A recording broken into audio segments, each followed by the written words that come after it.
வணக்கம். அனைவருக்கும் எனது இனிய வணக்கங்களை தெரிவிக்கிறேன். இந்த சங்கச்சரங்கம் நிகழ்ச்சியாக உங்கள் அனைவரையும் சந்திப்பதில் ஒவ்வொரு வாரமும் வெள்ளிக்கிழமை நான் அவளோடு எதிர்பார்த்து கொண்டிருக்கிறேன். ஏனென்றால் என்னை பொறுத்தவரையிலிருந்து சங்க இலக்கியத்தை மீள் வாசிப்பு செய்வதற்கான ஒரு மாணவனை போல படித்துக் கொண்டிருக்கிறேன். அது நவில்தோறும் நூல் நயம் என்று சொல்வதை போல இவ்வளவு விஷயம் இருந்தது நம்மளே இப்ப கவனிக்காம இருந்தோமான்னு புதுசா தோன்ற அளவுக்கு எனக்கு புதிய வரிகள், புதிய புரிதல்கள், புதிய பாடல்கள். அதனால நான் ஒரு வகையில பாத்தீங்கன்னா இந்த பேரிடர், இந்த கொரோனா உலக அடங்கு நேரத்துல நான் அதை இந்த பயணத்தை நான் அப்படிதான் எடுத்துக்கிறேன். Every disaster has converted into an opportunity. ஒவ்வொரு பேரிடரும் ஒரு பெரிய வாய்ப்பை தருகிறது. அந்த வகையில தான் எனது சங்க இலக்கிய மீள் வாசிப்புக்கான தொடக்கமா தான் இதை எடுத்துக்கிறேன். இந்த வகையில நான் தேடும் போது சென்ற வாரமே இந்த தலைப்பை நாங்க அறிவிச்சோம். கடவுள் ஆயினும் ஆக அப்படின்னு கடவுளை பார்த்து சொல்றது ஒரு மலைநிலைத்தை சேர்ந்த ஒரு சாதாரண ஒரு பெண், அங்க இருக்கக்கூடிய ஒரு தலைவியினுடைய ஒரு குறிஞ்சி நிலம், ஒரு மலை. அது எந்த மலைங்கிறது முக்கியம் கிடையாது. அந்த குறிஞ்சியினுடைய தலைவியினுடைய பெயர் நமக்கு முக்கியம் கிடையாது. தோழியினுடைய பெயர் முக்கியம் கிடையாது. ஏன்னா அகத்திணை மரபுகள்ல சுற்றி ஒருவர் பெயர் சொல்ல பெறார். ஏன்னு கேட்டீங்கன்னா அது எல்லாருக்குமான உணர்வு. இது இவருடைய காதல் அவருடைய காதல்ங்கிறத விட காதல் என்பது உலகம் தழுவிய ஒரு பொது உணர்வு. அதனாலதான் தமிழ் மரபு பெயர் சொல்றது. அந்த தோழி ஒரு சாதாரண அங்க இருக்கக்கூடிய மலைநில தலைவியினுடைய தோழி கடவுளை பார்த்து, அது என்ன கடவுள்ங்கிறதை பார்ப்போம். அது ஒரு நற்றிணை பாடல். அந்த பாடல் சொல்ற ஒரு விஷயத்தை நான் சொல்லிட்டு இந்த தலைப்புக்குள்ள உங்க எடுத்துட்டு போக விரும்புறேன். குறிஞ்சி நிலத்தினுடைய கடவுளான முருகனை பார்த்து சொல்கிறார்கள். வேலன் வேண்ட வெறிமனை வந்தோய். வெறிமனைனா அந்த சாமி ஆடுற இடம். அந்த வெறியாட்டம் சொல்ற மாதிரிங்களா, அதுக்குன்னு ஒரு மனை களத்தை தயார் பண்ணி அதை ரெடி பண்ணி அந்த வர்றாரு. அந்த சாமி ஆடுற ஒரு வேலை வேலன் வெறியாட்டு வந்திருக்காரு. வேலன் வேண்ட, வேலன்னா அந்த அந்த சாமியாடி, அவர் வேண்டி கூப்பிட்டாருங்கிறதுக்காக நீ வந்துட்ட. கடவுள் ஆயினும் ஆக, நீ வந்திருக்கிறது நீ தான் கடவுள் தான் தெரியும் எனக்கு. நீ கடவுள் ஆயினும் ஆக நான் அந்த விளக்கி சொல்லிக்கிறேன். ஆனால் மடமை இருந்தாலுமே நீ ஒரு விவரம் இல்லாத ஆள் மாதிரிதான் தெரியுது. நீ அறியாமையினால வந்துட்ட. இருந்தாலும் பரவாயில்ல முருகா, நீ நல்லா இரு அப்படின்னு ஒரு தமிழ் நிலத்தினுடைய தலைவனாகிய, குறிஞ்சி நிலத்தினுடைய ஆகச்சிறந்த கடவுளாகிய முருகனை பார்த்து ஒரு தமிழ் பெண், ஒரு மலைநில பெண் சொல்றா, கடவுள் ஆயினும் ஆக, நீ கடவுளா கூட இருந்துட்டு போ, மடவை மன்ற வாலிய முருகே. இதை மிக எளிய சமகால தமிழ்ல சொல்றதுதான் இப்படிதான் சொல்லணும். இதுக்கு நிறைய உரை எழுதியிருக்கலாம். அந்த உரையை பாடலை விட கஷ்டமா இருக்கும். நான் இந்த பாடலுக்குள்ள உங்களை எடுத்துட்டு போறாங்க. நான் ஒரு சமகால தமிழ்ல தான் நான் சொல்லணும். முருகா, இந்த சாமியாடி வேலன் கூப்பிட்டான்னு நீயும் கிளம்பி வந்துட்ட. அந்த ஆளுக்கு அவருக்கு அது வேலை. அவர் கிட்டத்தட்ட ஒரு சாமியாடின்னு அவருக்கு ஒரு பட்டம் கிடைச்சிச்சு. யாருக்காவது பிரச்சனை சொன்னா, குடும்பத்துல யாராவது ஒரு பித்து பிடிச்ச மாதிரி அந்த பொண்ணு உட்காந்துருக்கா, அவ கால் வச்சுக்கிட்டு இருக்கா, அவளுக்கு என்னன்னு புரியாததுனால இவரை சாமியாட்ட கூப்பிட்டுருக்காங்க. அவர் கூப்பிட்டதுனால அவர் வந்துட்டார். ஆனா இவரு கூப்பிட்டாருங்கிறதுக்காக நீ வந்திருக்க பாரு, அதான் எனக்கு ஆச்சரியமா இருக்கு. உனக்கே தெரியும் இவளோட பிரச்சனைக்கும் உனக்கும் சம்பந்தம் இல்லை. இந்த சம்பந்தக்கு வேற ஒருத்தன் காரணங்கிறது அது உனக்கு தெரியுமா இல்ல? நீ சம்பந்தம் இல்லைங்க, நீ சம்பந்தமா இருந்தா உனக்கு தெரிஞ்சிருக்குமே. ஆக நம்ம வடிவேல் படத்துல சொல்ற மாதிரி வாண்டனா வண்டியில ஏறிட்ட அப்படிங்கிற மாதிரி இவன் கூப்பிட்டான்னு நீ வந்துட்டியே, நீ பெரிய கடவுளா இருக்கலாம் முருகா, இருந்துட்டு போ. இருந்தாலும் நீ உண்மையை அறியாமல் வந்து விட்டதால் நீ அறியாதவனே, நீ விவரம் இல்லாதவனே, நீ அறியாதவன் தான். பரவாயில்ல முருகா, நீ நல்லா இரு இப்படின்னு ஒரு கடவுளை பார்த்து, முருகனை பார்த்து ஒரு தமிழ் பெண் சொல்கிறார். இதை பதிவு செய்திருக்கிற சங்க இலக்கியம் 2300 2400 ஆண்டுகளுக்கு முன்னால் தமிழ் கடவுள் முருகனை பார்த்து ஒரு மலைநிலத்து பெண் பேசும் இந்த பேச்சை நம்ம கற்பனை பண்ணி பார்க்க முடியும். இன்னைக்கு கற்பனை பண்ணி பார்க்க. இந்த மலைநிலை கடவுளிடம் மலைநில பெண்ணிற்கு இல்லாத உரிமையா? அவளுக்கு அந்த உரிமை இதன் மூலமா தான் நாம் இந்த கடவுள் கொள்கைகளும் கடவுள் கோட்பாடுகளையும் நாம் நடந்து வந்திருக்கிற பாதையும் தமிழ் சித்தாந்தங்களுடைய தனித்துவத்தையும் நாம் பேச போகிறோம். இதன் மூலமா முருகன் மலையில் முளைத்து மலையில் செழித்து மண்ணில் நிலைத்தவன். முருகன் மலையில் முளைத்து மலையில் செழித்து மண்ணில் நிலைத்தவன். அவன் வானத்திலிருந்து வராதவன், அதனால் ரெக்கை முளைக்காதவன். முருகன் வானத்திலிருந்து வராதவன், அதனால் ரெக்கை முளைக்காதவன். அந்த ரெக்கை முளைக்காத கடவுளா இருக்கிறதுனாலதான் அந்த மலைநிலையத்தை சேர்ந்த ஒரு பெண், நீ கடவுளா இருக்கலாம், இருந்துட்டு போ, இருந்தாலும் இவன் கூப்பிட்டான், நீ வந்துட்ட பாரு, இந்த வேலன் கூப்பிட்டான்னு. எனக்கு ரொம்ப ஆச்சரியமா இருக்கு. நீதான் காரணம் இல்லைங்கிறது உனக்கு தெரியும். நீதான் காரணம்னா உனக்கே தெரிஞ்சிருக்கும். ஆனா யாரு காரணம்னு எனக்கு தெரியும். அது உனக்கு தெரியாதனால அந்த பாடலை நீங்க படிச்சு பாருங்க. இந்த பாடலை படித்து பார்த்து விட்டு ஒரு ஒரு ஒரு சில மணித்துளிகள் நீங்க அதற்காக செலவழித்து இந்த பாடலை உள்வாங்கி கொண்டு நம்ம போறது நல்லது. இது நற்றினுடைய 34வது பாடல். இது வந்து குறிஞ்சித்திணை தோழி முருகனிடம் சொன்னது. சிறைப்புறத்தானாக இருந்த தலைவன் கேட்கும்படி. இது எப்படின்னு கேட்டீங்கன்னா 2 வகையில எடுத்துக்கலாம். ஒண்ணு ஆக்சுவலாவே வந்து வெறியாட்டல் நடந்துட்டு இருக்கு, அப்ப சொல்றதா எடுத்துக்கலாம். அல்லது வெறியாட்டல் நடக்கிற மாதிரி ஒரு கற்பனை பண்ணிக்கிட்டு முருகனை பார்த்து இவ சொல்றது மாதிரியும் அதை வந்து தலைவன் வந்து கேட்டுட்டு இருக்கும்படி அவன் காலில் விழுகும்படி. அப்பதான் வந்து என்ன அர்த்தம் கேட்டீங்கன்னா, இந்த மாதிரி பிரச்சனையா இருக்குடா, வீட்டுல வேற மாப்பிள்ள பார்த்துட்டு இருக்காங்களா, வீட்டுல அவ பிரச்சனையா இருக்கு, இந்த பாட்டை படிக்க விடுது, பாட்டை படிங்க. Go to the previous line. கடவுள் கச்சுனை அடை இறந்து அவிழ்ந்த பரியா குவளை மலரொடு காந்தல் குருதி ஒன்பு உருகல குட்டி பெருவரை அடுக்கம் ஒட்பச் சூர்மகள் அருவியின் இயத்து ஆடும் நாடன் மார்பு தர வந்த கடற்மொழி அருநோய் நின் அணங்கு அண்மை அறிந்து அண்ணாந்து கார் நறுங் கடம்பின் கண்ணி சூடி வேலன் வேண்ட விரிமனை வந்தோய் கடவுள் ஆயினும் ஆக மடவை மன்ற வாழியில் முருகே. இந்த பாடலை எழுதின ஒரு பேரை தூக்கும் போது அவர் எழுதின ஒரு பேர் வந்து பிரம்ம. இந்த பாடலை எழுதுறவருடைய பேர் பிரம்மச்சரி. தொல்காப்பியரை ஜமதக்கினி என்றும் ஆனானப்பட்ட வள்ளுவரை மாதான பங்கி என்றும் பெயர் பலகையை மாற்றிய ஊடுருவல்கள் நமக்கு புதிதல்ல. அதனால வந்து இது யார் எழுதினாருங்கிறத விட என்ன எழுதியிருக்காருங்கிறதா முக்கியம். இதனுடைய பொருளை இதை பார்த்த இதனுடைய பொருள் என்ன அப்படின்னு பாத்தீங்கன்னா, இதான் அதனுடைய பொருள். முருகனே நீ நீடு வாழ்வாயாக. கண்டிப்பாக நீ அறியாமை உடையவன், எனக்கு நல்லா தெரியுது. நீ வந்து அறியாமை உடையவன். Your an ignorance. நீ வந்து உனக்கு வந்து விவரம் தெரியல. நீ வந்து உனக்கு யுவர் வில் இன்ஃபார்ம். நீ வந்து அறியாமை உடையவன். கடவுள் தன்மை பொருந்தியது இந்த மலை. மலைங்கிறது வந்து மலையே கடவுள், கடவுள் தான் மலை. அதனாலதான் வந்து திணை கோட்பாட்டுல வந்து அதனாலதான் கடவுள் வந்து ஒரு கருப்பொருளா இருக்காரு. கடவுள் தன்மை பொருந்தியது இந்த மலை. அங்கே இருக்கும் சுனையில் உள்ள இலைகளை விலக்கிவிட்டு மேலே வளர்ந்திருக்கின்றன குவளை மலர்கள். அது அந்த குவளை மலர்கள், இந்த தாமரை குளம், இந்த குவளை குளம் எல்லாம் பாத்தீங்கன்னா ஃபுல்லா இலையா படர்ந்திருக்கும். அதுல இருந்து பூ வளர்ந்துருக்கு. அங்கே அந்த மலர்களை பறிக்க யாரும் இல்லை. மலையில யாரு கூட்டமா இருக்க போறாங்களா? அப்படிப்பட்ட குவளை பூக்களை பறித்து அவற்றுடன் சிவப்பு நிறமுள்ள ஒளியுடைய காந்தல் மலர்களை நல்ல வடிவத்துடன் கட்டி பெரிய மலையின் பக்கங்கள் விளங்குமாறு சூர்மகள் அருவியின் இனிய ஒளியை, சூர்மகள்னா அந்த அணங்கு மாதிரி, இசைக்கருவியின் ஒளியாக கொண்டு ஆடுகின்ற மலை நாடு அவனுடையது. அந்த நாட்டைச் சேர்ந்த தலைவனின் மார்பை தழுவியதால் இவளுக்கு ஏற்பட்ட பசலை படர்ந்த அரிய காதல் நோய் ஏற்பட்டிருக்கிறது. அது உன்னால் ஏற்பட்டது இல்லை என்பதை நீ அறிவாய். பொதுவா பண்ணீங்க பாத்தீங்கன்னா, ஏதாவது யாராவது வந்து கிராமத்துல வந்து நான் அந்த கதையை சொல்றேன். நானே இந்த மாதிரி நிறைய கோடாங்கி அடிக்கிறது, குறிப்பிட்டு விடுறதெல்லாம் நான் எங்க ஊர் பக்கம் கேட்டிருக்கேன். இந்த மாதிரி எல்லாம் வந்து யாராவது ஒரு பிரச்சனையில இருந்தா நம்ம பொதுவா வந்து என்ன சொல்லுவோம், காத்து அடிச்சிருச்சு, கருப்பு அடிச்சிருச்சுங்க போது பொதுவாகவே வந்து அந்தந்த ஏரியாவில் வந்து அந்தந்த ஏரியாவுக்குன்னு ஒரு இன்சார்ஜ் பேய் இந்த காத்து இருக்கும்.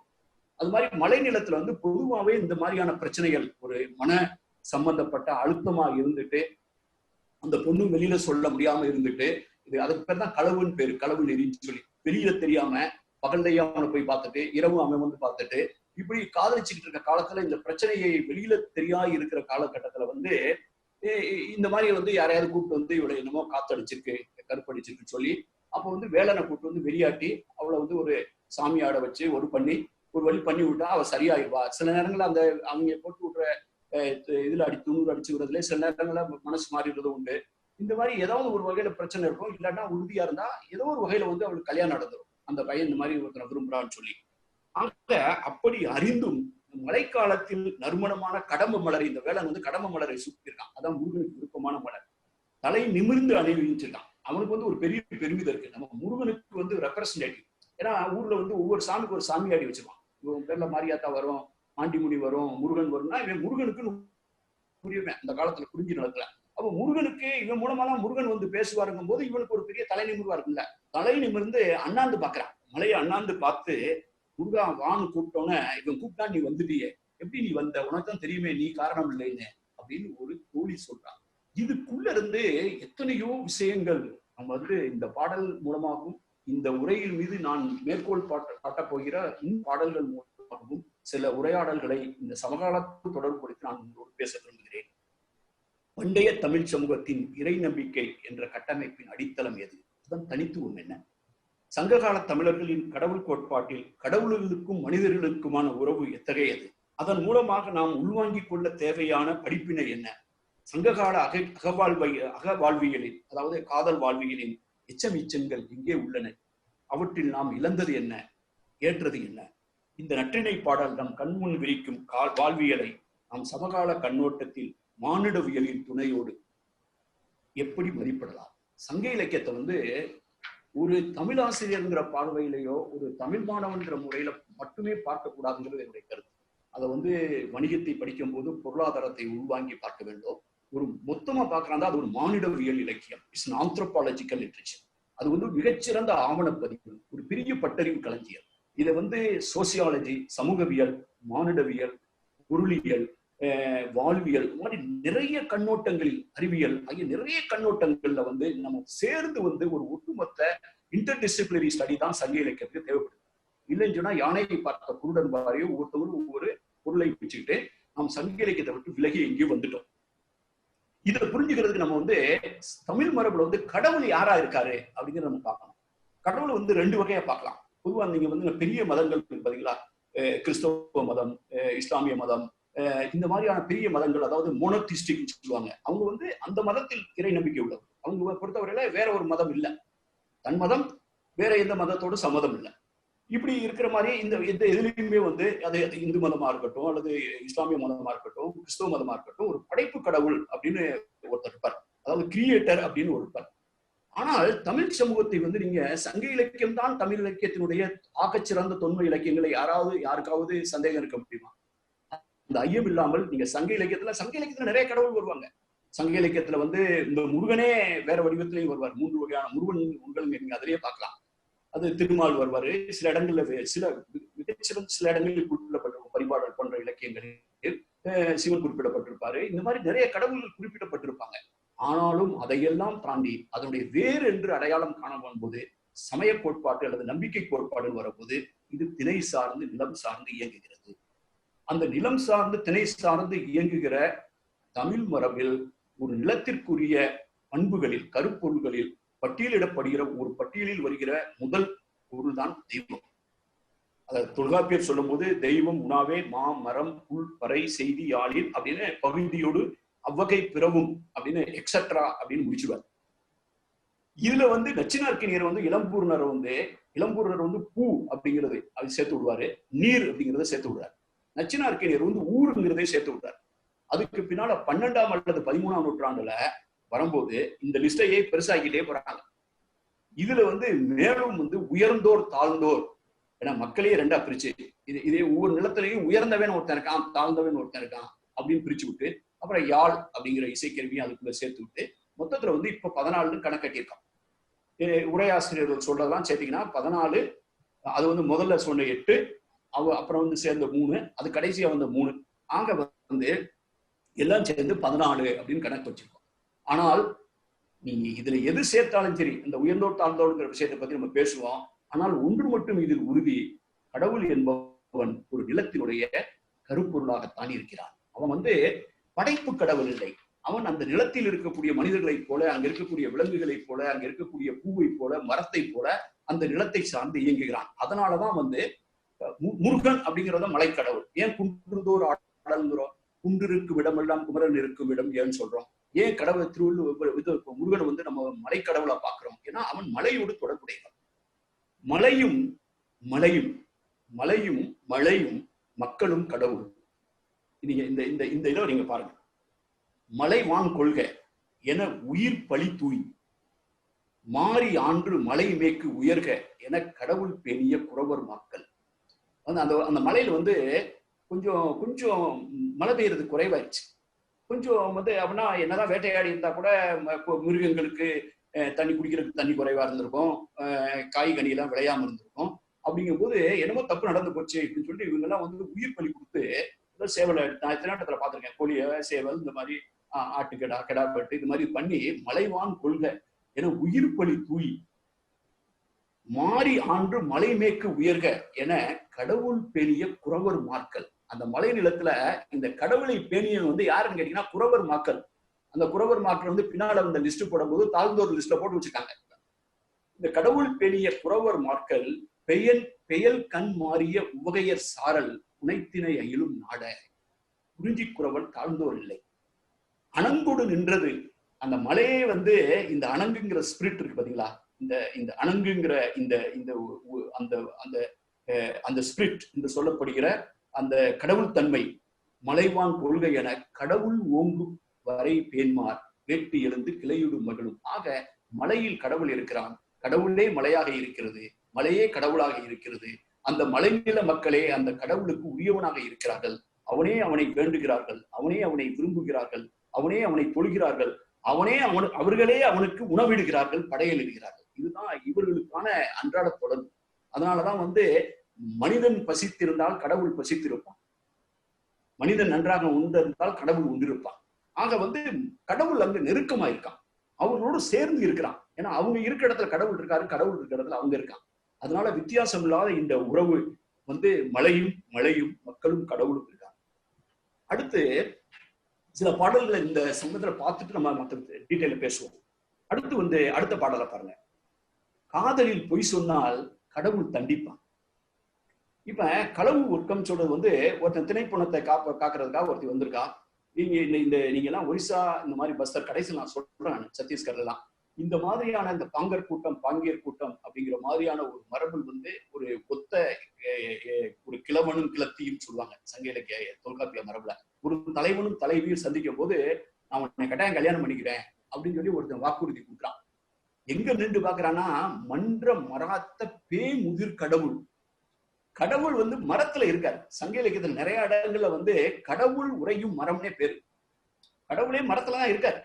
அதனாலதான் மரத்துலதான் நம்ம வந்து குங்குமம் வச்சு சந்திரம் வச்சு கும்பிட்டு இருந்தோம். கல்லுல குங்குமம் வச்சு சந்திரம் வச்சு கும்பிடுறோம், மரத்துல குங்குமம் வச்சு ஏன் மரத்தை பார்த்தோம் கும்பிடுறோம்? ஏன்னா மரத்தில் கடவுள் உறைந்தான், கடவுள் வசித்தான். ஒரு பறவையை போல அந்த மரத்தின் மனித கடவுள் வசிக்கிறான். அவன் வந்து ஆகாயத்துல இல்ல, மரத்துல இருக்கான். அந்த இடத்துல இருந்து அங்க அந்த மரத்தை சாத்தியா வச்சுட்டு அங்க நின்றுட்டு, அது இந்த முதிர் கடவுள், அதாவது அவனே ஆவியா இருக்கான். அங்க நின்றுட்டு ஒருத்தன் சொல்றான், நான் உன்னை விட மாட்டேன், கைவிட மாட்டேன், எப்பயுமே உன் கூட இருப்பேன் அப்படின்னு சொல்றான்.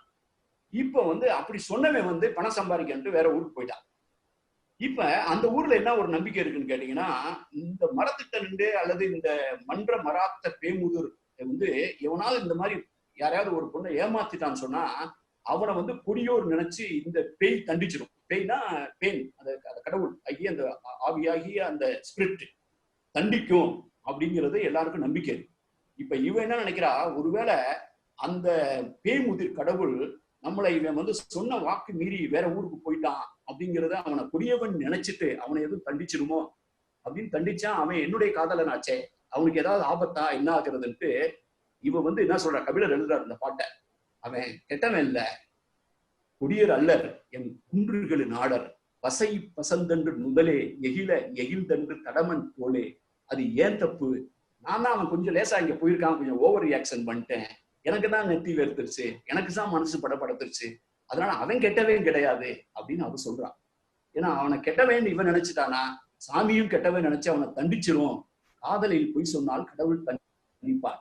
இது எப்படி ஒரு அன்றாட வாழ்க்கையில, ஒரு அன்றாட மனிதனுடைய சாதாரண மனிதனுடைய வாழ்க்கையில வந்து கடவுள் அப்படி ஒன்றி அவர்களோடு சேர்ந்து இருக்கிறான், மனிதர்கள் அவரோடு உரையாடுகிறான். கடவுள் அப்படி நெருக்கமா இருக்க. ஏன்னா அவன் படைப்பு கடவுள் இல்ல, அவன் மரத்துல இருக்கிறவன், கூட இருக்கிறவன், காட்டு மேட்டுல கூட நடக்கிற கடவுள். இப்ப இந்த மாதிரியான பிரச்சனைகள் வரும்போது இதுக்கு வந்து இது ஒரு உளவியல் பிரச்சனை. மனிதன் தோன்றினதுல இருந்தே ஒரு இது வந்து ஒரு பயாலஜிக்கல், ஒரு உடலியல் சார்ந்த ஒரு விஷயம். ஒரு ஆண் இருக்கான், பெண் இருக்கான், ஒரு வயது ஒரு குறிப்பிட்ட வயசு வந்தவனும் ஒரு இளம் பருவம் வருகிறது. அந்த இளம் பருவத்திற்கான உணர்வுகள் தோன்றுகின்றன. அப்புறம் ஒருத்தர் விரும்ப ஆரம்பிச்சுறாங்க, காதல் வருது. அப்படின்னு இருக்கும்போது அதை வந்து வீட்டுல அந்த அலர்த்தூட்டுதல் அப்படின்னா இது வந்து வெளியில தெரியாம அவன் வந்து அதுக்கு பேர் தான் களவு காதல் பேரு. அதை யார்கிட்டயாவது சொல்லணும், மனசுக்குள்ளேயே வச்சுட்டு இருந்திருப்பா. அப்ப மனசுக்குள்ளேயே வந்து யார்கிட்டயாவது ஒருத்தர் சொல்லும் போது ஃபர்ஸ்ட் யார்கிட்ட சொல்லுவா, தோழிட்டு சொல்லுவா. அதுக்கு பேருதான் அது வந்து அறத்தோடு நிற்றல். அது அந்த அறத்தோடு நிற்றல் பற்றி நான் பேசுறேன். அறத்தோடு நிற்றல்னு சொன்னா உண்மையை சொல்லு. கன்ஃபைடிங் அப்படின்னு ஆங்கிலத்தில் சொல்றாங்க, அருமையான சொல் வந்து கன்ஃபைடிங். இதுதான் இந்த மாதிரிதான் நான் நினைச்சிட்டு இருக்கேன் அப்படிங்கிற ஒரு உண்மையை வந்து சொல்றது பேர் தான் அறத்தோடு நிற்கிறது. இந்த தலைவி வந்து தோழிக்கு சொல்றான். தோழி வந்து பின்னால வந்து செவிலிட்ட சொல்லுவா, செவிலித்தாய் நல்தாய் நற்றாயிட்ட, அதை பத்தி நம்ம பின்னால பேசுவோம். இப்ப இந்த மாதிரி அவளுக்கு ஒரு பிரச்சனை வரும்போது ஏதோ ஒரு வகையில இந்த விஷயத்தை வெளியில கொண்டு வரும். வெளியில கொண்டு வந்தாதான் அப்புறம் பெரிய ஆளுங்களா சந்திச்சு பேசி, அப்ப எல்லாம் வந்து வரதட்சணை கிடையாது. பையன் தான், ஆண்மகன் தான் அவளுக்கு வந்து பரிசம் போட்டு கல்யாணம் பண்ணும். பரிசம் போடுறதுக்கு காசு இல்லைன்னா அவன் வீட்டுல போய் வேலைக்காவது இருந்து அந்த கூலியை வச்சு கழிச்சாவது அவளை கல்யாணம் பண்ணிட்டு வரணும். அந்த மாதிரி ஒரு காலகட்டம். அதுதான் குறிஞ்சியினுடைய பண்பு. அப்படின்னு இருக்கும்போது ஏதோ ஒரு வகையில இது வெளியில வரணும். ஏன்னா மத்தவங்க ஆளுங்கெல்லாம் அரசல் புரசலா பேச ஆரம்பிச்சிட்டாங்க, அலர் தூக்குறாங்க, புரணி பேசுறாங்க, ரூமர் அதிகமாயிட்டு இருக்கு, இவ்வளவு பிரச்சனையா இருக்கு, அங்க வீட்டுல வந்து வேற மாப்பிள்ளை பார்க்க ஆரம்பிச்சிட்டாங்க. இவ்வளவு பிரச்சனை இருக்கும்போது ஏதோ ஒரு இடத்துல வந்து இந்த பிரச்சனையை போட்டு உடைக்கும் போது இவ வந்து உட்கார்ந்த இடத்துலயே யோசிச்சுட்டு இருக்கா, வித்தத்தை பார்த்துட்டு இருக்கா, என்ன நடக்குன்னு பேசினா கூட கேட்க மாட்டா. அப்புறம் என்னன்னு திரும்புறா திடீர்னு, அவள தனக்குள்ளேயே பேசிக்கிட்டு இருக்கா. ஒரு பித்து பிடிச்ச மாதிரி தெரிஞ்சவும் பொதுவா வந்து எல்லாரும் சொல்லுவாங்க, ஏன்னா பித்து பிடிச்ச மாதிரி இருக்காளே அப்படின்னு. அப்ப அந்த இந்த ஏரியால போகும்போது காத்து அடிச்சிருக்கும், கருப்பு அடிச்சிருக்கும், என்னனாலும் குறி கேட்டுரும். அந்த குறி கேட்கறதுங்கிறது பொதுவாகவே வந்து நீங்க நிறைய கிராமங்கள்ல பாத்தீங்கன்னா எல்லாத்துக்கும் குறிப்பார். வயிற்று வழியா குறிப்பார், வாந்தி வந்துருச்சா குறிப்பார், மாடு காணாம போச்சா குறிப்பாக்குறது, மாடு எப்ப குட்டி போடும், அது கண்ணுக்குட்டி போடும், அதுக்கு ஒரு குறிப்பு. இது மாதிரி பொதுவா வந்து விளக்கமாத்து ஜோசியத்துல இருந்து இது தாயம் போட்டு பாக்குறதுல இருந்து, சோழியை வீசி பாக்குறதுல இருந்து, குறி வர சொல்றவங்க கேட்கறதுல இருந்து, இது வந்து பொதுவா வந்து கிராமங்கள்ல நானே பார்த்திருக்கேன். விளக்கமாத்து ஜோசியத்துல இருந்து எல்லா வகையான ஜோசியத்தையும் நான் பார்த்திருக்கேன். நான் அந்த மல்லி மாணவனா இருக்கும்போது பார்த்திருக்கேன். அப்ப இந்த வெறியாட்டுங்கிறது வந்து சங்க இலக்கியத்தினுடைய ஒரு ஆகச்சிறந்த மரபு. இது வந்து ஒரு யூனிக்கா, இது தென்னிந்தியா முழுவதும் இருக்கு. ஆந்திராவுல இருக்கு, கர்நாடகால இருக்கு, தெய்யம்ங்கிற பேர்ல வந்து இதுல இருக்கு. இந்த மாதிரியான வந்து சாமி வந்து ஆடுறதுங்கிறது வந்து எந்தெந்த மரபுகள்ல இருக்கு, யாரெல்லாம் சாமி ஆடுறாங்கன்னு பார்த்தாலே இந்திய பண்பாடு புரிஞ்சிடும். இந்திய வரலாறை போய் நீங்க புத்தகத்தெல்லாம் தேடி பிரயோஜனமே கிடையாது. நீங்க இவர் எழுதி வச்சுட்டு போயிருக்காரு, அவர் எழுதி வச்சுக்கிறாரு. இந்த இந்திய வரலாறை நீங்க கிராமங்கள்ல தான் தேடணும். இந்தியாவினுடைய எல்லா கிராமங்களையும் தேடணும். அப்பதான் வந்து இந்திய பண்பாட்டினுடைய வேர் எது அப்படின்னு நான் தொடர்ந்து சொல்கிற உரையாடனுடைய பொருள் அப்பதான் புரியும். இந்த வெறியாட்டுங்கிறது ஒரு இடம் வந்து தேர்ந்தெடுத்து, இந்த வெறியாடுறதுக்குன்னே ஒரு இடம், அந்த இடத்தை தேர்ந்தெடுத்து அதை நல்லா சுத்தமா கழுவி அப்புறம் இது பண்ணி அங்க என்னென்ன வைக்கணும்னு இருக்கு. அரிசி இருக்கும், அப்புறம் இந்த மாதிரி குங்குமம், மஞ்சள், இந்த மாதிரி விஷயங்கள் எல்லாம் வந்து இது பண்ணி ஊதுபத்தி, சாம்பிராணி புகை போடுறது வந்து சங்க இலக்கிய காலத்துல இருந்து இந்த ஊதுபத்தி எல்லாம் போட்டு இந்த இடத்தை ரெடி பண்றதை பத்தி சங்க இலக்கியத்துல பதிவு பண்ணுது. இதை நான் நேர்லயே பார்த்திருக்கேன். சில கிராமங்கள்லயும் பார்த்திருக்க மட்டும் கிடையாது, சங்க இலக்கியத்துல என்ன எழுதியிருக்குங்கிறத நேர்முகை வர்ணனை மாதிரி நான் வந்து பார்த்திருக்கிறது வந்து சத்தீஸ்கர்லயும் ஒரிசாவிலும் தான் பார்த்திருக்கேன். அதை பதிப்பினால பேசுவோம். வெறியறி சிறப்பின் வெவ்வாய் வேளன் வெறியாட்டயர்ந்த காந்தனும் அப்படின்னு குரத்தி போன்ற பெண்கள் வெறியாடுதல் புறத்துணையில் இடம்பெற்றுள்ளன. அதே மாதிரி அமரகத்தன்ன மறந்தாடி அங்கு தமரகத்து, அந்த பெண்கள்லாம் வந்து இந்த வெறியாட்டு நடக்கும்போது பெண்கள்லாம் கூட்டமா ஒருத்தன் மேல கையை கோர்த்துட்டு அவங்க ஆடுவாங்க. இந்த மாதிரி ஆட்டங்கள் வந்து நான் பார்த்திருக்கேன். பஸ்தர் மாவட்டத்துல அந்த குறிஞ்சி நிலத்தன்மையில் வாழக்கூடிய திராவிட பழங்குடியினுடைய மத்தியில இருக்கு. தமிழ்நாட்டிலும் கொல்லிமலை போன்ற அந்த பகுதியில் இருக்கக்கூடும். நான் வந்து இதை வந்து இன்னும் வந்து தன்மை மாறாமல், சங்க இலக்கிய தன்மை மாறாமல் இருக்கிறது மத்திய இந்திய பழங்குடிகளுடைய கோண்டு பழங்குடிகள் மத்தியில தான் அதிகம் இருக்கு. நம்முரு துயரம் நோக்கி அன்னை வேளன் தந்தார் என்ற அகத்திணை பாடலில் வேளன் வெறியாட்டத்தை பற்றி சொல்றது. நம்ம படுற கஷ்டத்தை பார்த்து என்னடா குத்து பிடிச்ச மாதிரி இருக்கான்னு அம்மா போய் வேளனை கூப்பிட்டு வந்துட்டாங்க.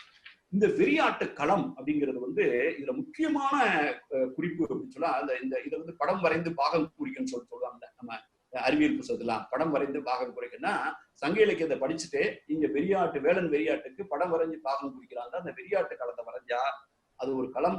அதுல கட்டாயம் நெல் இருக்கும், நெல்லு அரிசி, அதை வச்சுதான் அந்த சாமியும் வரணும். அது வந்து நெல்லுன்னா நிறைய இருக்குன்னு கிடையாது. கொஞ்சம் கையில இந்த அரிசியை வச்சுட்டு ஒரு நெல்லை வச்சுட்டு அதுல தான் ஒரு அருள் இறக்குவார். அப்புறம் வாசனை பொருள்கள், அந்த ஊதுபத்தி, இந்த மாதிரியான சாம்பிராணி போன்ற புகைகள், அப்புறம் வந்து இசை கட்டாயம், மியூசிக் கட்டாயம் உண்டு. அப்புறம் ஒரு டான்ஸ் உண்டு, ஆட்டம். இந்த ஆட்டத்தை போட்டாதான் அந்த உரிமை அடிக்கிற மாதிரி அந்த ஆட்டமே தனியா அவனை கிளப்பி விடும். அந்த மாதிரி இந்த இசை இல்லாமையும் சாமி வர்றது உண்டு. ஆனா அந்த அருள் இறங்குறதுக்கும் இந்த இசைக்கும் உலகம் முழுவதும் நிறைய பேர் இதை பத்தி ஸ்டடி பண்ணிருக்காங்க. இந்த சாமனிசத்தை பற்றியும், the culture of possessed and trance அப்படிங்கிறார். டிரான்ஸ் என்று சொல்லப்படுகிற அருள் நிலையையும், கல்ச்சர் ஆஃப் பொசஸ்ட் அப்படிங்கிறதையும் மானிடவியல் நோக்கிலையும், உளவியல் நோக்கிலையும், அறிவியல் சார்ந்தும் அந்த மாதிரியான சாமி வந்து டிரான்ஸ் வரும்போது ஒருத்தனுடைய மூளையில எந்தெந்த பகுதியில என்ன நடக்குது, மியூசிக் கேட்டவனே எதுவும் அதிகமாகுதாங்கிறத பத்தி எல்லாம் அறிவியல் அறிஞர்கள் நான் கிட்டத்தட்ட கடந்த ஒரு வாரமா வந்து எனக்கு இரவு நேரங்கள்ல நான் இந்த இந்த இது சம்பந்தமா தான் நான் உலகளாவிய இலக்கியங்களை அறிவியல் கட்டுரைகளை நான் படிச்சு பார்த்தேன். இந்த டிரான்ஸ் அப்படிங்கிற இந்த வெறியாட்டின் போது ஒரு மனிதனுடைய உடம்புல என்ன நடக்குது, அவன் மூளையில என்ன நடக்குது, அவன் எதை வந்து அவன் வந்து தான் பழகியதைத்தான் வந்து அவன் திருப்பி ரிப்பீட் பண்றான். அவனே வந்து கடவுளுக்கும் சமூகத்திற்கும் இடையில ஒரு ஊடகம் மாதிரி ஆயிடுறான். அப்போ ஒரு நிலையில வந்து கடவுளுக்கும் மனிதர்களுக்குமான உறவு இண்டிவிஜுவலிஸ்டிக்கா இருக்கு, குடும்பம் சார்ந்திருக்கு. குடும்பத்துல ஒரு பிரச்சனையா அந்த குடும்ப பிரச்சனை, சமூகத்துக்குன்னு ஒரு பொது பிரச்சனை இருக்கு. மழை வரலைன்னு சொன்னா ஒரு குடும்பத்தோட பிரச்சனை கிடையாது. மழை பெய்யல வறட்சியா இருக்குன்னு சொன்னா அது ஒரு கிராமத்தோட பிரச்சனை. கேழ்வரகு நல்லா விளையணும் அப்படின்னு சொன்னா அது கிராமத்தோட பிரச்சனை. நெல்லு நல்லா விளையணும் அப்படின்னா கிராமத்தோட பிரச்சனை. இந்த மாதிரியான எல்லாருக்கும் காலரா வந்துருச்சு, ஏதாவது நோய் வந்துருச்சுன்னா அது பொது பிரச்சனை. ஆனா வீட்டுல ஒருத்தி வந்து பித்து பிடிச்ச மாதிரி இருக்கான்னா அது அந்த குடும்பத்தோட பிரச்சனை. வீட்டுல ஒருத்தன் வயிற்று வலி வந்துச்சுன்னா அது குடும்பத்தோட பிரச்சனை. ஒரு காலகட்டத்தில் இந்த சாமியாடி வந்து ஒரு சின்ன பொதுவா சாதாரண விஷயங்களுக்கு, குடும்பம் சார்ந்த பிரச்சனைகளுக்கும் பொறுப்பா இருக்கான், சமூகம் சார்ந்த பிரச்சனைக்கும் பொறுப்பா இருப்பான். ஆக வந்து அதுல வந்து அந்த களத்துல வந்து நெல்லு முக்கியம், யாழ் நரம்பு இசை கருவிகள் முக்கியம். அதே மாதிரி அந்த கடவுளை வாழ்த்தி பாடுகிற பாடல்கள் முக்கியம், அருள் பாட்டு, அப்புறம் வாழ்த்து, அப்புறம் வந்து டான்ஸ், இசை, நடனம். வெறியாட்டின் போது தெய்வத்திற்கிட்ட படையலாகிய கதிரை, இதுக்கு இதை விட ஒரு கவிதை ஒரு அழகா சொல்ல முடியுமா? இது வந்து அந்த அந்த அந்த அந்த கடவுளுக்குன்னு வந்து கதிர் போடுவாங்க. அதனாலதான் கதிர்வேலன் சொன்னாங்க. அந்த கதிர்னா என்னன்னு கேட்டீங்கன்னா நெல் கதிர் மாதிரி அந்த அரிசி, இந்த நெல் இருக்குல்ல, இதை போட்டு அதை ஒரு ஒரு சின்ன இதுல வச்சுதான் அவனுக்கு அருள். அவர் போய் அந்த நெல்லை தான் போய் அந்த நெல்லை கையில எடுத்தா அவருக்கு அருள் வரும். அப்ப வந்து சங்க இலக்கியத்துல ஒரு கவிஞன் பாக்குறான், அந்த வெறியாட்டின் போது ஒரு ஒரு ஒரு மலைப்பகுதியில தானே உட்கார்ந்து வெறியாடுறாங்க. அப்ப போட்ட நெல்லை வந்து அந்த ஏரியால போன ஒரு மயில், மலைனா மயில் இருக்கதான் செய்யும், அது மட்டும் இல்லாம மயிலே வந்து முருகனோட தானே தொடர்படுத்தும். அந்த மயில் வந்து இந்த நெல்லை தின்றுது. எது, இந்த வேலனுக்கு வெறியாட்டுறதுக்காக வச்சிருந்த நெல்லை வந்து ஒரு காட்டில் இருக்கக்கூடிய ஒரு மயில் தின்றுது. கடி உன் கடவுள் கிட்ட செழுங்குரல் அறியாது உண்ட மங்கை. அது சாமிக்கு போட்டிருக்கு, இந்த வேலன் வெறியாட்டுறதுக்கு போட்டிருக்குதுன்னு தெரியாம இந்த மயில் வந்து போய் அதை தின்றுது, இந்த நெல்லை. அறியாது உண்ட மங்கை ஆடு மகள் வெறியர் வனப்பின் வெய்துற்று நடுங்கும். இந்த ஆடு மகள், அந்த சூர் மகள் சொல்ற ஒரு வெறி வந்து சாமி ஆடுறாங்கல்ல, தலையை விரிச்சு போட்டு நம்ம ஏரியா பக்கம் ஆடுறாங்கல்ல, அந்த தலையை விரிச்சு போடுற ஆடுற அந்த வெறி வந்து ஆடுகிற அந்த பெண்ணை போல அந்த மயில் வந்து ஆட ஆரம்பிச்சு. ஏன்னா போட்ட நெல்லு அப்படியாப்பட்ட நெல்லு. இது ஒரு கவிதை தான். ஆனால் எப்படிப்பட்ட ஒரு வாழ்வியலோடு அது தொடர்புடையாக இருக்கிறது அப்படிங்கிறத உள்வாங்கும். இதனுடைய சைக்காலஜி என்ன, இதனுடைய சைக்காலஜிக்கல் பேஸ், உளவியல் தளம் என்னங்கிறத பத்தியும் சமூகவியல் தளம் என்னங்கிறத பத்தி நம்ம பேசணும். அடுத்து வந்து வெறி ஆடலும் குறவை கூத்து. இந்த குறவை கூத்து வந்து மதுரை காஞ்சியில வந்து வெறியாடலை வழிபட வந்த மகளிர் தம்முள் கைகோர்த்து குறவை கூத்து ஆடுகிறார்கள். அவங்க கைகோர்த்து குறவை கூத்து ஆடுறதுன்னா ஒருத்தங்க கையை ஒரு கும்மி அடிக்கிறதுங்கிறது வேற. இந்த கைகோர்த்து ஆடுறதுங்கிறது ஒருத்தவங்க வந்து இந்த ஒரு செயின் மாதிரி, இந்த மாதிரியான நடனங்களை வந்து ரொம்ப அழகா பாக்குறது வந்து நீங்க ஒரிசாவிலையும் சத்தீஸ்கர் பகுதியிலும் இருக்கக்கூடிய திராவிட பழங்குடிகள் பலருடைய மத்தியிலும் வந்து நான் இந்த நடனங்களையும் இந்த பாடல்களையும் நான் சென்று பார்த்திருக்கிறேன், பதிவு செய்திருக்கிறேன். சீர்முகு நெடுவேல் பேணி தருவும் பிணையும் வன்று தோறும் நின்ற குறவை சேரி தோறும் உரையும் பாட்டும் ஆட்டும் விரை. பாருங்க, உரை நடுவுல ப்ரோஸ்ல பேசுவான், டைலாக் மாதிரி பேசுவான், அப்புறம் பாட்டு ஆயிடுவான். நீங்க இந்த சாமி ஆடுற ஆள பாத்தீங்கன்னா பாட்டு பாடுவாரு, அவர் உரை நிகழ்த்துவாரு, ஆட்டம் டான்ஸ் போட்டு தள்ளிடுவாரு. ஆட்டும் விரையும் வேறு வேறு கம்பளை வெறி கொழுப்பு வைங்கி. ஒரு ஆள் ஆடிட்டு இருக்கான், ஒருத்தன் பாடிட்டு இருக்கான், ஒருத்தன் டைலாக் பேசிட்டு இருக்கான். இதுதான் அந்த வெறியாட்டினுடைய அவனுடைய ஏரியால இருக்கான். அப்படிப்பட்ட ஒரு காட்சியை வந்து மதுரை காஞ்சி சொல்லுது. நெடுவேல் அணங்கு ஒரு மகளிர் ஆடுகளம் கடுப்ப. ஆடுகளம்னா என்ன? சேவல் சண்டை போடுற அந்த ஆடுகளம் மட்டுமா? அணங்கூறு மகளிர் ஆடுகளம் கடுப்ப அப்படின்னு முருகன் தீண்டியதால் வருத்தமுற்ற பெண்களுக்காக ஏற்படுத்தப்பட்ட வெறியாட்டு களம். முருகன்கிறவன் வந்து நம்ம நினைக்கிற மாதிரி வந்து முருகனுக்கு வந்து பின்னால நம்ம கொடுத்த செவ்வேல் அப்படின்லாம் கொடுத்தது வந்து சூரபத்மனை கொன்றவன் அப்படி இப்படின்னா அது பின்னால பரிபாடலுக்கு வந்து முருகனுடைய முகவிலாசம் கொஞ்சம் மாறி போச்சு. அது 3 வகையான முருகன்களை பற்றி நான் சொல்லுவேன் இந்த பேச்சுல. ஆனால் இந்த ஆதி முருகன், ஆதி தமிழன், அந்த மலைநிலத்தோடு தொடர்புடைய அந்த குறிச்சி கடவுள் ஒரு காதல் கடவுளாகத்தான் இருக்கிறான். அவன் வந்து சண்டை போடுற கடவுளா கூட இல்லை. அவன் வந்து யாரையும் வதம் புரிந்த கடவுள் இல்லை. அவன் வந்து காதல் கடவுள். அதை வந்து மிக அருமையா வந்து வேள்பாரி புதினத்தில் வந்து ரொம்ப அழகா நீங்க அதை சொல்லியிருப்பாரு, எழுதியிருப்பாரு. நீங்க அங்க பார்க்கும்போது அந்த முருகனுடைய அந்த வேலனுடைய கேரக்டர் வந்து ஒரு காதல். நம்ம மன்மதன் சொல்றோம்ல, காமவேல்னு சொல்றோம்ல, அதுதான் முருகன். அதனாலதான் முருகு என்றால் அழகு, அழகு என்றால் தமிழ். நீங்க இந்த குறிஞ்சி பாட்டை வந்து எழுதுறதே, குறிஞ்சி பாட்டை சொல்லும் போது ஏன்டா குறிஞ்சி பாட்டை எழுதுனேன்னு கேட்டா அதுக்கு வந்து ஒரு காரணம் சொல்லுவாங்க. ஆரிய அரசன் பிரகத்தனுக்கு தமிழ் அறிவித்தல் மாட்டு. ஆரிய அரசன் ஒருத்தன் இருக்கான் பிரகத்தனுங்க, அவங்க வந்து தமிழ் தமிழ் சொல்றீங்களா என்னடா அப்படின்னு கேட்கறான். தமிழ் லாங்குவேஜை பத்தி புரிஞ்சுக்கணும் அப்படிங்கும் போது ஆரிய அரசன் பிரகத்தனுக்கு தமிழ் அறிவித்தல் மாட்டு கீரர் எழுதிய குறிஞ்சி பாட்டு. ஏனென்றால் தமிழ் என்றால் அகம், அகம் என்றால் காதல், காதல் என்றால் தமிழ், முருகு என்றால் அழகு. அறிவு முருகு என்றால் அழகுன்னு ஒன்று இருக்கும். ஆக அழகும் காதலும் முருகும் தமிழும் இதுதான் இந்த பின்னணியிலேயே இருக்கு. இந்த முருகன் எங்க இருந்து மலையிலிருந்து எப்படி சமவெளிக்கு வந்து இந்த நாகரிகத்தோடு சேர்ந்து இன்றைய வரைக்கும் நமக்கு எப்படி பயணப்பட்டு மலேசியா போயிட்டாரு, 10 ஹில்ஸ்ல வந்து பெரிய சிலையா இருக்காரு, சிங்கப்பூர்ல இருக்காரு, எல்லா இடத்துலயும் இருக்காருங்கிறத பத்தி நம்ம பேசுவோம். இதுல வந்து இந்த குறிஞ்சி பாட்டுல வந்து ஒரு தாயை வந்து செவிலித்தாயை போய் இந்த தோழி கேட்கறான். அவர்கிட்ட சொல்றான், அண்ணாய் வாலி, அம்மா நல்லா இரு. வாலினா என்னன்னு கேட்டீங்க, பொதுவாக போய் ஒருத்தவங்க பார்த்தோன்னா வாலின்னு சொல்றதே வந்து கிரீட்டிங்ஸ், இந்த வணக்கம் அப்படிங்கிற மாதிரி தான். அண்ணாய் வாலிங்கிறது ஒரு வணக்க சொல். அம்மா வணக்கம். வேண்டு அன்னை ஒண்ணுதல், ஒளிமொன் கூந்தல் என் தோழி மேனி, விரலிலை நெய்த்த தீவு அரும் கடுநோய். ரொம்ப கஷ்டப்படுறா. அகலுள் ஆங்கன் அறிகுணர் வினாயும் பரவியும் தொழுதும். நீ வந்து என்ன கஷ்டப்படுறான்னு புரியாம, அவளுக்கு என்ன நடக்குதுன்னு தெரியாம நீ என்னென்னமோ செய்யற. சாமியை கும்பிடுற, பரவுற, படையல் படைக்கிற, விரவு மலர் தூவி வந்து பூவை தூவி வென்ற, வேறு பல உருவில் கடவுள் பேணி. யாராரு சொல்றாங்களோ இந்த சாமி கும்பிட்டா சரியாயிரும், அந்த சாமி கும்பிட்டு சொல்லாமட்டு வெவ்வேறு உருவத்தில் விட்டு வெவ்வேறு கடவுள். ஏறி இறங்காத கோயில் இல்லைன்னு சொல்லுவாங்கல்ல, அது மாதிரி நீ கும்பிடாத சாமி இல்லை, நீ படைக்காத படையல் இல்லை, தூவாத பூ இல்லை, நரையும் விரையும் மூச்சியும் அளவுற்று எய்யாம் ஐயலை நீயும் வருந்த, நீயும் கஷ்டப்பட்டு இருக்க அப்படின்னு அவ வந்து அந்த அந்த செவிலித்தாயிட போய் அந்த தோழி சொல்ல ஆரம்பிக்கிறான். அதான் அறத்தோடு நிற்க. இது வந்து நீ இவ்வளவும் கஷ்டப்பட்டு இருக்க, அவளும் கஷ்டப்பட்டு இருக்கா, நீயும் கஷ்டப்பட்டு இருக்கன்னு சொல்லுது. அப்ப இன்னொரு பாடல்ல வந்து 582 அம்மூவனாருங்கிறது வந்து அவர் எழுதுறாரு. நெய்தல் திணையில வருது. நெய்தல் நறுமலர் செருந்தியொடு விரை கைபுனை நருந்தார் கம்பளும் மார்பன் அருந்திரல் கடவுள் அல்லன் பெருந்துரை கண்டு இவள் அணங்கியோனே. நீ நினைக்கிற மாதிரியே அவளை பிடிச்சு ஆட்டி இருக்கிறது, மயக்கி இருக்கிறது வந்து கடவுள் கிடையாது, மனுஷன். அவ வந்து மயங்கி இருக்கிறதே, அவனுடைய பித்து பிடிச்சதுக்கு காரணம் வந்து ஒரு மனுஷன். அவனை நீ கடவுள் நினைக்காத, அவன் கடவுளே இல்ல, அவன் சாதாரண மனுஷன் அப்படின்னு சொல்றான். அப்ப இன்னொரு பாடல்ல வந்து இதுதான் இந்த அறியாமையின் பெரியன மயங்கி, மயக்கம். மயங்கினா தப்பா புரிஞ்சுக்கிறது.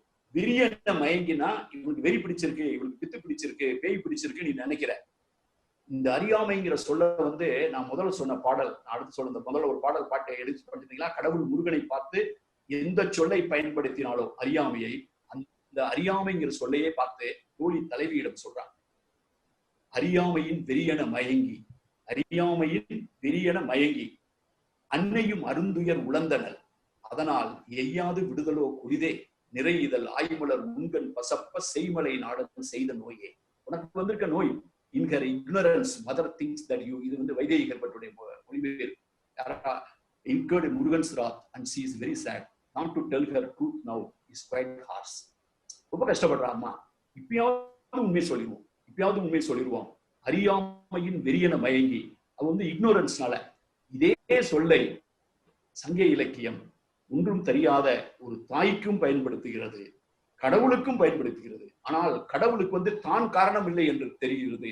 ஆனால் வேலன் கூப்பிட்டதனால் லாயல்ட்டியோ அல்லது படைப்புக்கு ஆசைப்பட்டோ, அல்லது நீ வந்துட்ட முருகா, நீ எப்படி வந்த, நீ இதெல்லாம் கூப்பிட்டா நீ எப்படி வந்த, நீ அறியாதவன், அறியாமையால் நீ அறியாமையாதவன் நீ இருக்கவேன்னு சொல்லி ஒரு கடவுளை பார்த்து சொல்றதுக்கு அதே சொல்லை வந்து சங்க இலக்கியம் சாதாரண ஒரு தாய்க்கும் பயன்படுத்துகிறது.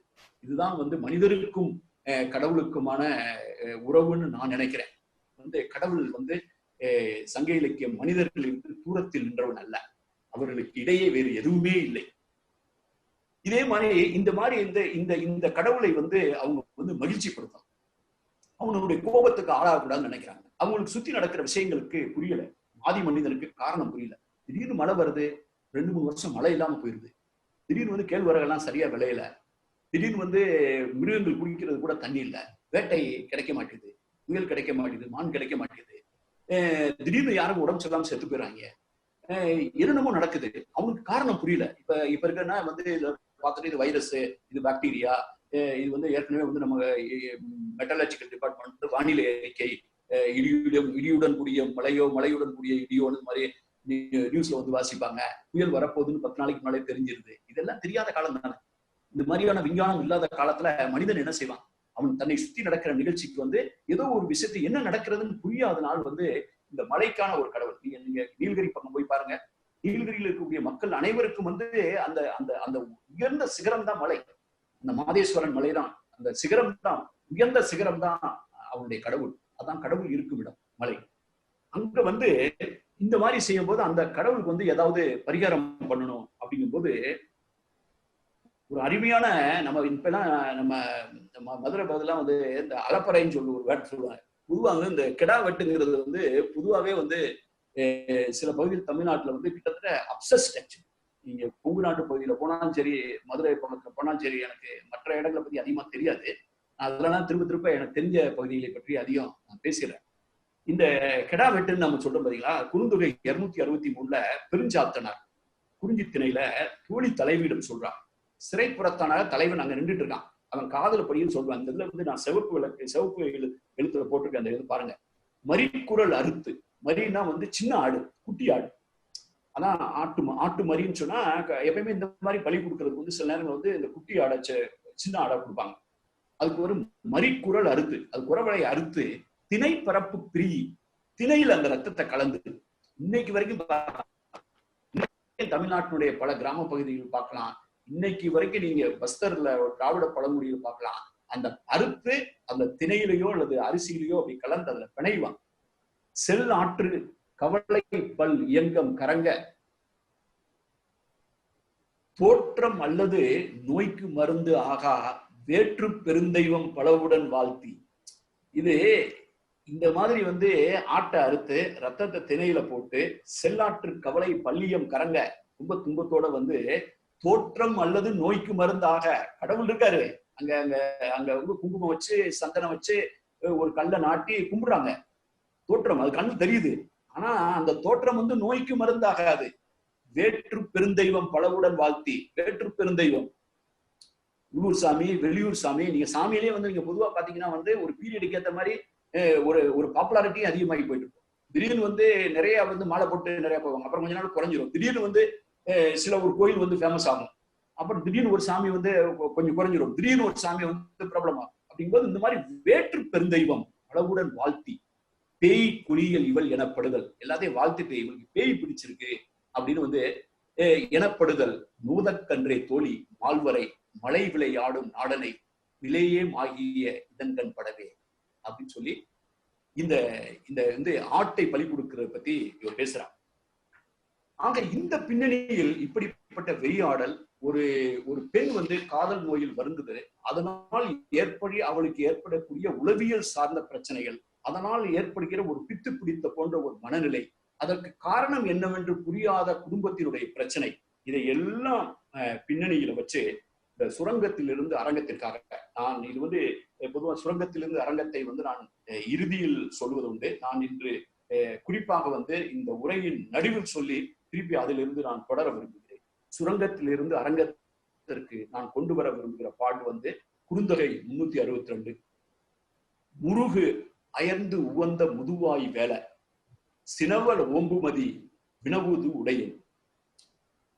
முருகன் வந்து உன் மேல இறங்கி இருக்காரு, அருள் இறங்கி இருக்காரு, நீ சாமி வந்து இறங்கி இருக்குங்கிற, முருகன் தான் உன் மேல இறங்கி இருக்காருன்னு சொல்ற. நீ வந்து ரொம்ப விவரமான ஆளா வேற இருக்க. முதுவாய்னா விஸ்டம், ரொம்ப விவரம் தெரிஞ்ச ஆளா இருக்கிற. முதுவாய் வேல சினவல் ஓம்புமதி. நான் கேட்கிறேன்னு கோவப்படாத, கேட்க வேண்டிய கடமை இருக்கு. நான் சினவல் ஓம்புமதி, don't get angry with me. வினவுவது உடையே, நான் ஒரு கேள்வி ஒன்றை உனக்கு கேட்க வேண்டியிருக்கு. எல்லாம் சரிதான், முருகன் உன் மேல வந்திருக்காரு, நீயும் விவரமான ஆளு, முதுவாய் நிறைய விவரம் தெரிஞ்ச ஆளு, எல்லாம் தெரிஞ்சவரு. நான் கேட்கிறேன்னு கோபப்பட்டாத, என்கிட்ட ஒரு கேள்வி இருக்கு. பல்வேறு உருவில் சில்லவில் மடையோடு சிறுமறி கொன்றிவள் நறுமுதல் நீவி. ஒரு சிறுமறி இந்த குட்டி ஆடை அறுத்து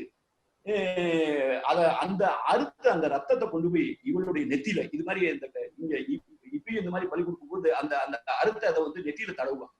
நடுமுதல் நீவி வணங்கினை கொடுத்து ஆயின். இப்ப வந்து இவர் நெத்தியில தடவிட்டு வந்து நீ படையல் பண்றியே, எனக்கு ஒரு கேள்வி இருக்கு. நீ கொடுத்த இந்த படையல் வந்து ஆக்சுவலி அணங்கிய இவள் வந்து மயங்கினதுக்கு, இவளுக்கு பித்து பிடிச்சிருக்கிறதுக்கு உண்மையிலேயே காரணமா இருக்கிற குடுத்தி ஆயின் அணங்கிய விந்தோய் மாமலை, ஒரு உயர்ந்த மலையினுடைய பகுதியில் இருக்கக்கூடிய சிலம்பன்னா அந்த மலையூர் கரை, இவளை காதலிக்கிறவன் அந்த அவனுக்கு அவன் தான் பேர் சொல்ல மாட்டாங்களா சங்க இலக்கியத்துல, கவிதையில பேர் சொல்ல. அந்த விந்தோய் மாமலை சிலம்பன் ஒன்றார் அகலமும் இன்னுமும் பழியே. சரி, முருகன் பேர் வந்திருக்குன்னு சொன்ன, முருகன் உன் மேல இறங்கி இருக்காருன்னு சொல்ற, நீயும் விவரமான ஆளுதான், நான் கேட்கிறேன்னு கோவப்படாத. அவன்கிட்ட ஒரு கேள்வி கேள்வி இருக்கு. இந்த சின்ன ஆட்டை அறுத்து இந்த ரத்தத்தை போய் இவன் நெத்தியில தடவிட்டு படையல் கொடுக்குறியே, இந்த படையலை அவனுடைய நெஞ்சுனா அவனுடைய மார்பும் அதுவும் சாப்பிடுமோ அப்படின்னு கேட்கிறான். என்ன அர்த்தம் கேட்டான், இது வந்து வெட்டி படையல்றா, இவனுடைய பிரச்சனைக்கு உண்மையிலேயே காரணம் வந்து அந்த ஊர்ல அந்த மலையில இருக்கக்கூடிய அந்த மனிதன், அவனுடைய காதலன், அவனுடைய கதாநாயகன் அப்படின்னு. இதான் வந்து கேட்டாலே ஒரு கேள்வின்னு சொன்னான். இந்த கேள்வி எப்படியாப்பட்ட கேள்வி? இந்த கேள்விதான் கெடா வெட்டு. இது உண்மையிலேயே வந்து இதுல கெடா வெட்டினதை விட இந்த அவர் கேட்ட அந்த கேள்வி இருக்கு பாத்தீங்களா, முருகனை வழிபட்டு அறிவு வாய்ந்த வேலனையை கோபிக்காதே, நான் உன்னிடம் ஒரு கேள்வி கேட்க வேண்டியது இருக்கிறது. பலவையாகிய வேறுபட்ட நிறத்தை உடைய சில சோற்றை உடைய வழியோடு சிறிய ஆட்டுக்குட்டியை கொன்று இத்தலைவியினது நரிய நெற்றியை தடவி முருகக் கடவுளை வணங்கி பலியாக கொடுப்பாயின். இவளை துன்புறுத்திய வானத்தை அளாவிய பெரிய மலைப்பக்கத்தை உடைய தலைவனது புதிய மாலை அணிந்த மார்பும் இக்குறுக்கும் பலியை உண்ணுமோ? இந்த கேள்விக்கு இந்த வேலன் என்ன பதில் சொல்லுவான்? இந்த கேள்வியை கேட்கிறது, இந்த கேள்வியை வந்து ஒரு இலக்கிய நகர்த்திக்காக ஒரு கவிதை எழுத முடியாது. கவிதை இலக்கியம் தான், இது கவிதை தான், இது பாடல் தான், இது இலக்கியம் தான். ஆனால் இப்படிப்பட்ட இலக்கியத்தை வந்து நீங்க வானத்திலிருந்து வரவழைக்க முடியாது, பூமியில இருந்தா புறக்கி எடுக்க முடியும். இதை பண்பாட்டில் தான் கண்டுபிடிக்க முடியும். நான் வந்து இதுக்கு இன்னைக்கு வரைக்கும் இந்த பண்பாடு இன்னைக்கு வரைக்கும் வாழ்ந்துட்டு இருக்கு. அதை பத்தி நான் பின்னால இந்த மதுரை பாண்டி கோயிலை பத்தி பேசும்போது நான் சொல்றேன். ஆக இதுல முக்கியமான ஒரு நிலையில வர்றது வந்து தோழிதான். தோழிங்கிற வந்து ஒரு நட்பு. அவளுக்கு தான் வந்து இவள் கூடயே இருக்கிறவன், இவளுடைய வருத்தம் அவளை வருத்துகிறது. அந்த தோழி வந்து இந்த வருத்தத்தை கூடயே இருந்து பாக்குறவ, அதான் பாங்கர் கூட்டம் பாங்கியர் கூட்டம்லாம் சங்க இலக்கியம் சொல்லும். அப்படின்னு பாக்குறவ வந்து அறத்தோடு நிற்கிறார். அறத்தோடு நிற்றல் என்றால் என்ன? தொல்காப்பியமும் சங்க இலக்கியமும் அடிக்கடி இந்த அறத்தோடு நிற்றல் அப்படிங்கிறது. அது வந்து எப்படின்னு கேட்டீங்கன்னா, இந்த அறத்தோடு நிற்கிறதுங்கிறது உண்மையை சொல்றது. இந்த உண்மையை சொல்றதான் அறத்தோடு நிற்றல். இந்த அறத்தோடு நிற்கிறதுக்கு என்னென்ன காரணம் இருக்கு? இந்த காதல் சம்பந்தப்பட்ட விஷயத்த ஒருத்தர் அறத்தோடு நிற்கிறேன்னு சொன்னா, ஒருவர் பிறர்க்கு உண்மையை உணர்த்தி நிற்கும் அறத்தோடு நிகழ்வதற்கான காரணங்கள். ஆற்று ஊறு அஞ்சுதல். அவன் தலைவன் வந்து தலைவியை சந்திக்கும் வரல வந்துட்டு போயிட்டு இருக்கான். அதுல பகற்குறின்னு ஒண்ணு இருக்கு. பகற்குறினா திணைப்புணம் காக்கும் போது பகல்ல வந்து அவ எந்த திணை காட்டுல இருக்காளோ அங்க வந்து பார்ப்பான். இரவு குறிங்கிறது வந்து இவ போய் நைட்ல போய் காட்டுக்குள்ள போக முடியாது. இரவு குறியை இல்லகத்துள்ளும் மனையோர் கிளவி கேட்கும் வழி அதுவே அப்படின்னு இலக்கணம் சொல்லுவாங்க. அவன் வீட்டு அந்த அந்த கேம்பஸ்குள்ளதான் அந்த அவளுடைய வீட்டு அந்த இதுக்குள்ளதான் வரணும், அந்த அந்த வீட்டு வேலிக்குள்ளதான் வரணும். ஆனா அதே நேரத்துல வந்து யாராவது கூப்பிட்டாங்கன்னா திடீர்னு ஓடி போயிற மாதிரி இருக்கணும். மனையோர் கிளவி கேட்கும் வழி அதுவே. ஆனா ரிஸ்க் இருக்கு. வர்ற வழியில வந்து புலி இருக்கலாம், பாம்பு கடிச்சிடலாம், இந்த மாதிரியான பல ரிஸ்க் எடுத்து அவன் வந்துட்டு இருக்கான். அப்ப இது ரொம்ப நாள் எவ்வளவு நாளைக்கு இப்படி போக முடியும்? ஏன்னா வர்றான் ஒரு திருப்பி போய் இப்ப நான் செல்போன் போட்டு சொல்ல முடியாது, வந்து சேர்ந்துருக்கேன், இல்லைன்னா வாட்ஸ்அப் பண்ண முடியுமா, இல்லை மெசேஜ் போட முடியுமா? அவன் போனானா மறுநாள் வந்தாலும் தெரியும் அவன் உயிரோட இருக்கானு. அப்ப இவ்வளவு ஆபத்துல இருக்கும்போது அதுல பயம் வரும். அடடா இப்போ உண்மையை சொல்லி ஒரு கல்யாணத்தை பண்ணிடலாம் அப்படின்னு இந்த ஆற்று ஊறு அஞ்சுதல், அது ஒரு காரணம். அவன் வரைவு மறுத்தல். தலைவியை விரும்பும் தலைவன் அவளை மணந்து கொள்ள உறவினர் மறுத்து விடுதல். அதாவது மகற்கொடை மறுத்தல் இன்னும் இருக்கு சங்க இலக்கியத்தில் இருக்கு. இவன் வந்து பண்ணுங்கிறான், இவன் என்ன இருக்கான், அவனுக்கு எவ்வளவு என்ன பண்றான், எந்த ஊருக்காரன், அவன் என்ன பண்றான், அவன் என்ன விவசாயம் பண்றானா, ஒழுங்கா பண்றானா என்ன அப்படிங்கிற மாதிரி ஏதோ ஒரு விஷயத்துல அவனை கேட்டு வந்து அவன் வேணான்றான். வேற்று வரைவு நோர்தல். இவனை வேணான்னு சொல்லிட்டு வேற இடத்துல மாப்பிள்ளை பார்க்க ஆரம்பிச்சிட்டான். அப்ப பயம் வந்துருது. இப்ப இவ்வளவு கைமீறி நிலைமை நம்ம சினிமால எப்பயும் பாக்குறோம், இல்ல அன்றாட வாழ்க்கையில பாக்குறோம்ல, காப்பு கைமுகுதல். இப்ப ஏதோ ஒரு விஷயம் நடக்குது, என்ன ஆள் ஒரு மாதிரி திருசா இருக்காளே அப்படின்னு சொல்லி வீட்டுல அவங்களா பேசிட்டு அவளை சுத்தி ஒரு காவல் போட்டுவாங்க. சரி எதுக்கு ஒரு கண்காணிப்பாவே இரு, நம்ம சினிமால எத்தனை படங்களை பாக்குறோம், கொஞ்சம் கண்காணிப்பு வச்சிரு அப்படிங்கும் போது காப்பு கைமுகுதல், அவளை சுத்தி இருக்கக்கூடிய காவல் வந்து அதிகமாகுது. இப்படிப்பட்ட நேரத்துல வந்து அறத்தோடு உண்மையை சொல்லி, அதாவது குட்டை உடைச்சிருது, get the cat out of the bag, அந்த கடமையை செய்யறது வந்து சங்க இலக்கியமும் தமிழ் இலக்கிய மரபும் 4 பேருக்கு அந்த கடமையை கொடுக்குது. தலைவி அவளே ஃபர்ஸ்ட் தோழிகிட்ட சொல்லணும், அவளே சொல்லணும், அவளுக்கு தானே முத காதலிக்கிறான்னு தெரியும். அப்ப அதை வந்து அவ யார்கிட்டயே சொல்லணும். பொதுவா தோழிகிட்ட சொல்லுவா, தோழிகிட்ட தான் சொல்லுவா, திரும்பி போய் அம்மாட்ட சொல்ல மாட்டான். தோழி வந்து செவிலிக்கு, செவிலி தாய்ங்கிறத பத்தி நான் ரொம்ப நிறைய ஸ்டடி பண்ணிருக்கேன். செவிலி தோழி தானே செவிலி மகளேன்னு வரும் தொல்காப்பியத்துல. என்ன அப்படின்னா, நீங்க வந்து ஒரு தலைவி இருக்கா, அவளுக்கு வந்து ஒரு தோழி இருக்கான்னா கரெக்டா வந்து ஒரு செவிலியுடைய மகளை தான் அவன் ஃப்ரெண்டா வச்சிருக்கேன்னு இருக்கா. அதெல்லாம் நான் ரொம்ப நேரம் நான் சங்க இலக்கியம் படிக்கும்போது எனக்கு இந்த கேள்வி வந்துகிட்டே இருக்கும். இது பாத்திர படைப்புக்காக வச்சதா அப்படிங்கும் போது எனக்கு சத்தீஸ்கர்லயும் ஒரிசாலையும் வந்து திராவிட பழங்குடிகளை பார்க்கும் போதுதான் இந்த யூத் டார்மெட்ரி அப்படின்னு சொல்ற கோட்டூல் அப்படின்னு ஒண்ணு இருக்கு. அதான் பாங்கர் கூட்டம் பாங்கியர் கூட்டம், அதை பத்தி வெறியர் எல்வின் ரொம்ப அருமையான புத்தகம் எழுதியிருக்காரு. அதை படிச்சீங்கன்னா நீங்க வந்து குறிஞ்சித்தினையே வேற ஒண்ணுமே பார்க்க வேண்டியதில்லை. அது வந்து இளைஞர்கள் தங்குவதற்காக. அந்த ஆண் மக்கள் வந்து ஒரு வயதுக்கு வந்தவங்க எல்லாம் வந்து வீட்டுல தங்க மாட்டாங்க. அவங்க வந்து அந்த எல்லாரும் அந்த வயதுக்குரியவர்களுக்கு தனியா ஒரு மந்த மாதிரின்னு சாவடின்னு சொல்லுவாங்க கிராமத்துல எல்லாம். இப்ப சங்கம் வச்சிருக்காங்க இல்ல, அது மாதிரி சங்கம்னா நம்ம வச்சிருக்க சங்கம் கிடையாது, அது வேறு மாதிரியான ஒரு இளைஞர்களுக்குன்னு இருக்கக்கூடிய ஒரு மன்றம். அதே மாதிரி இந்த வயது வந்த பெண்கள் இருக்காங்க, சின்ன பிள்ளைங்க, ஒரு 13 வயசு பண்ணலாம், அந்த வாழ்க்கையை பழகிறதுக்காக அவங்க எல்லாம் ஒரு இடத்துல தங்கியிருக்காங்க. அதுக்கு வந்து ஒரு மேட்ரன் மாதிரி, அதுக்கு ஒரு வார்டன் மாதிரி ஒரு பெண் இருப்பா. பெரும்பாலும் அது வந்து ஒரு விதவையா இருக்கலாம், கணவன் இறந்து போயிருக்கலாம், அல்லது கொஞ்சம் ஓரளவு கிராமத்துல மரியாதைக்குரிய நல்ல பெண்ணா இருக்கலாம். அந்த பெண்ணு தான் வந்து செவிலி. அவன் மூலமா தான் இவருடைய விஷயங்கள்லாம் வந்து அவருடைய ஒரிஜினல் தாய்க்கு பயாலஜிக்கல் மதருக்கு போகும். ஆக செவிலி தாய். அந்த செவிலி தாய் வந்து நட்ராய்க்கு சொல்லுவா. நட்ராய்னா உண்மையான பயாலஜிக்கல் மதர், இந்த மாதிரி பொண்ணு மாதிரி அப்படின்னு சொல்லுவா.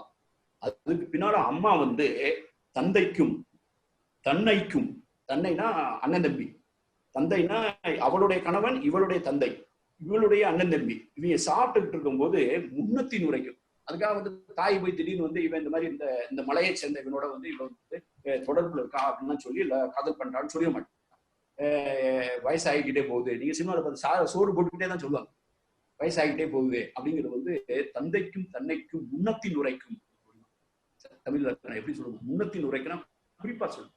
அப்படின் போது ஏதோ வந்து பித்து பிடிச்ச மாதிரி இருக்கா அப்படின்னு சொல்லும் போது அவங்க வந்து சில சூழல்களில் வேற என்ன செய்ய முடியும். லெட்டிங் தி கேட், வேற்று வரைவு வரியின் மாற்றுதற் கண்ணும், பொய்தலை அடுத்த மடலின் கண்ணும், கையறு தோழி கண்ணீர் துடைப்பனும், வெறியாட்டு இடத்தின் விரிவின் கண்ணும், பல இடங்கள்ல வந்து அவங்க சொல்றாங்க. அப்ப ஒரே ஒரு பாடல்ல இந்த என்டையர் மரபு, இந்த அறத்தோடு நிற்றல், இந்த வெறியாட்டுதல், இது எல்லாத்தையும் ஒரே இடத்துல கொண்டு வந்து கலித்தொகையில ஒரு பாட்டுல வந்து சொல்லும். அவ வந்து அறத்தோடு நின்றேனை கண்டு திறப்பட என் ஐயர்க்கு உய்த்து உரைத்தாயாய், அவரும் தெரிகனை நோக்கி சிலை நோக்கி. தோழி வந்து எவ்வளவு பெரிய உதவி செஞ்சிருக்கா. அவ போய் செவிலிகிட்ட சொல்லி, செவிலி போய் வந்து நட்ராய்கிட்ட சொல்லி, அவனுடைய வீட்டுக்காரங்கள்ட்ட அந்த அவங்க வீட்டுல அண்ணன் தம்பி இருக்காங்கல்ல, அவங்களுக்கெல்லாம் உரைத்தால் யாய், அவரும் இவங்க உடனே கேள்விப்பட்டவுடனே எட்ரா அருவாளை தான் வருவாங்க. அவரும் தெரிகனை நோக்கி சிலை நோக்கி வில்லு அம்பெல்லாம் எடுத்துட்டு ஒரு பகலெல்லாம் உடுத்து எழுந்து ஆறி பகல் முள்ள கோவப்பட்டிருக்காங்க. இப்ப இருக்க மாதிரிதான் அப்பயும் வந்து இந்த மாதிரி எவன்டா யார் தேவன் அப்படின்னு சொல்லிட்டு அவன் எழுதுறான் பாருங்க சங்க இலக்கியத்துல கலித்தொகையில. அவரும் தெரிகனை நோக்கி சிலை நோக்கி கண் சேர்ந்து போய் வில்லு அம்பை எடுத்துட்டு வந்து ஒரு பகல் எல்லாம் உடுத்து எழுந்து ஆறி அவங்க கோவப்பட்டு அப்புறம் கோபம் அவங்களா அடங்கி அப்படிதான் வரும். எடுத்தவொன்னு டக்குன்னு கோபம் வரும். இருவர் கண் குற்றமும் இல்லையால் என்று தெருமந்து சாய்த்தார் தலை.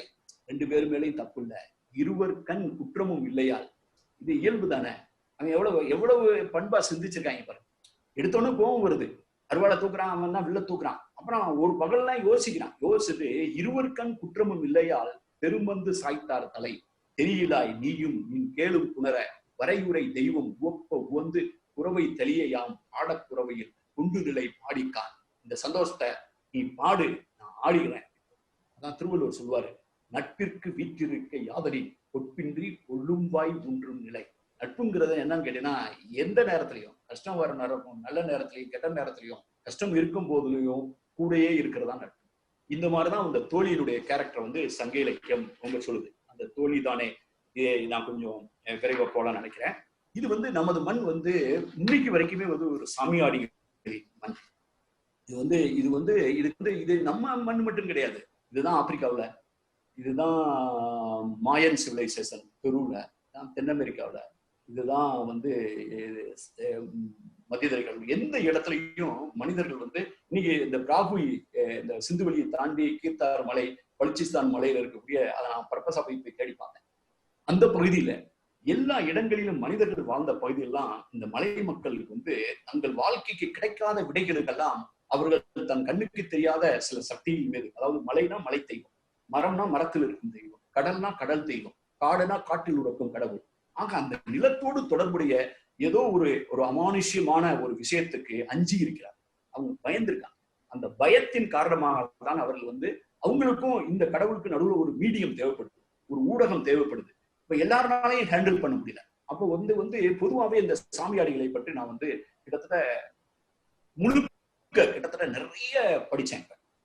உலகம் முழுவதும் செய்திருக்கக்கூடிய இந்த சாமனிசம், இந்த பேகனிசம், இந்த டிரான்ஸ்ல போறவங்க, பொசஸ்ட் பண்ணவங்க, அவங்க எப்படி இனிஷியேட் ஆகுறாங்க. இந்த சாமியாடிக்கே தனி கதை இருக்கும். அந்த ஆண் சாமியாடி இருப்பாங்க, பெண் சாமியாடியா இருப்பாங்க.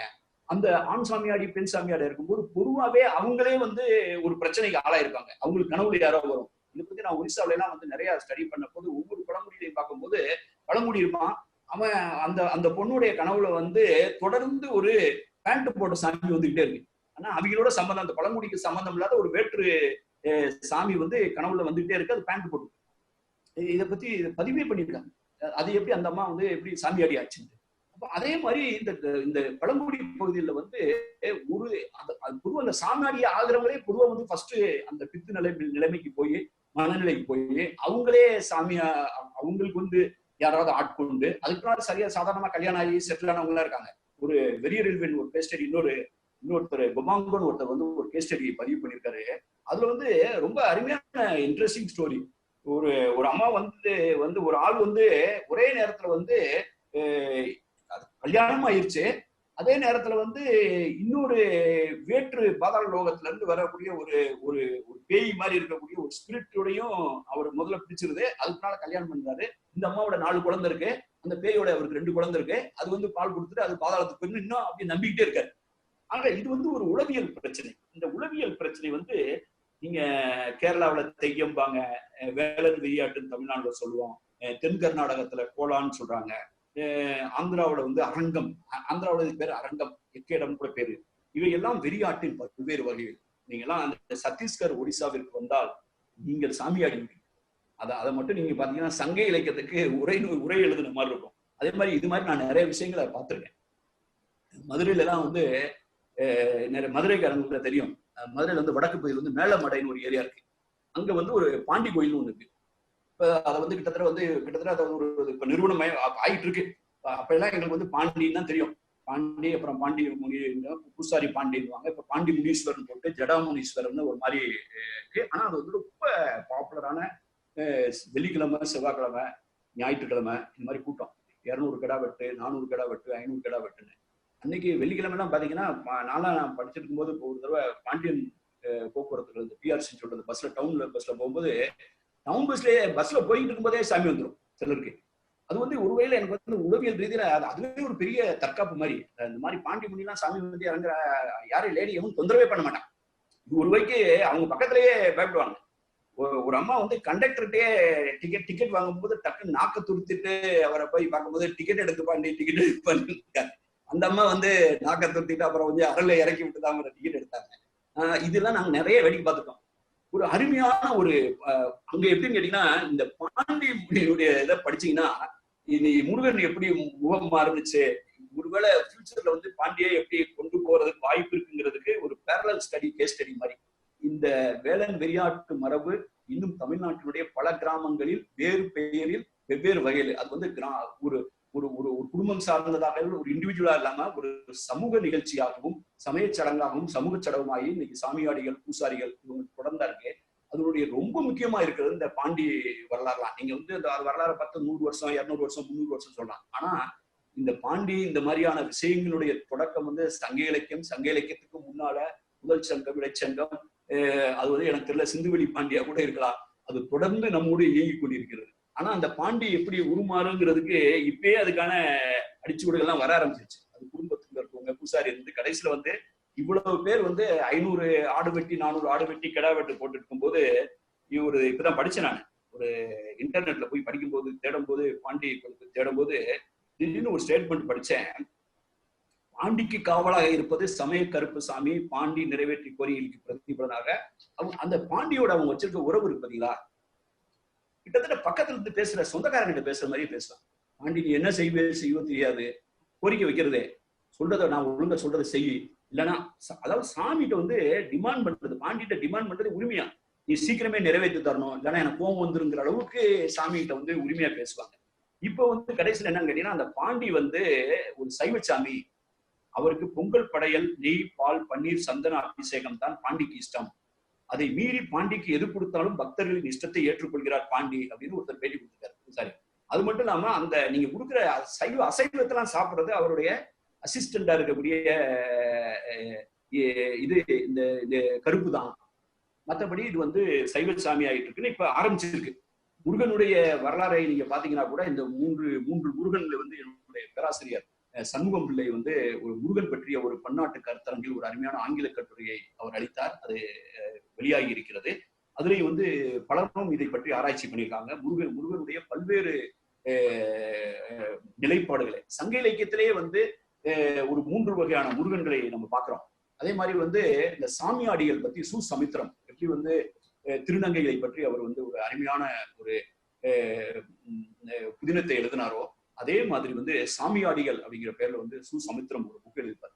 அதுல பிறகு நவீன காலத்துல எப்படி கிராமங்கள் மாறிட்டு இருக்குங்கிறத வச்சுட்டு, கிராமமே சாமியாடுகிறது, பீடம் தெரியாமல் சாமியாடுகிறார்கள், வேப்பிலை அடிக்கத்தான் ஆள் இல்லை அப்படின்னு எழுதியிருப்பார்.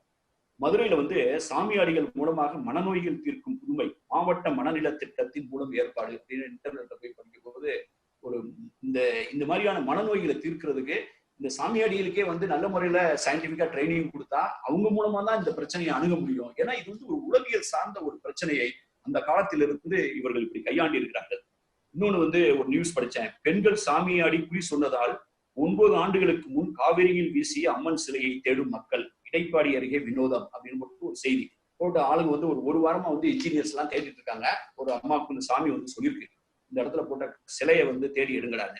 இது மாதிரி சொல்லும் போது திருப்பி இந்த முதல்ல தொடர்ன பாட்டுக்கு போவோம். அந்த பாட்டை 2 பாட்டை நம்ம பார்த்தோம். ஒரு இதுல வந்து முருகனை கேள்வி கேட்டுறோம், நீ வந்து எப்படி வந்த, நீங்க வந்த இவன் கூப்பிட்டான் எப்படி நீ வந்த. அதே மாதிரி இன்னொன்னு வந்து வேலனை பார்த்து நீ தான் ரொம்ப விவரமான ஆளாச்சே, நீ கொடுக்குற இந்த பலி வந்து அவனுடைய மார்பு உண்ணுமா, ஏன்னா இவளுடைய பிரச்சனையை அவன் தான் காரணம், நீ இங்க போய் முட்டு கொடுத்துட்டு இருக்கே அப்படின்னு கேட்கிற இந்த கேள்வி கேட்கறது இருக்குல்ல, தமிழ் பண்பில் வந்து தமிழ் சிந்தாந்தத்தினுடைய தனித்துவத்தை வந்து கேள்வி கேட்ட பெண்கள் தான்.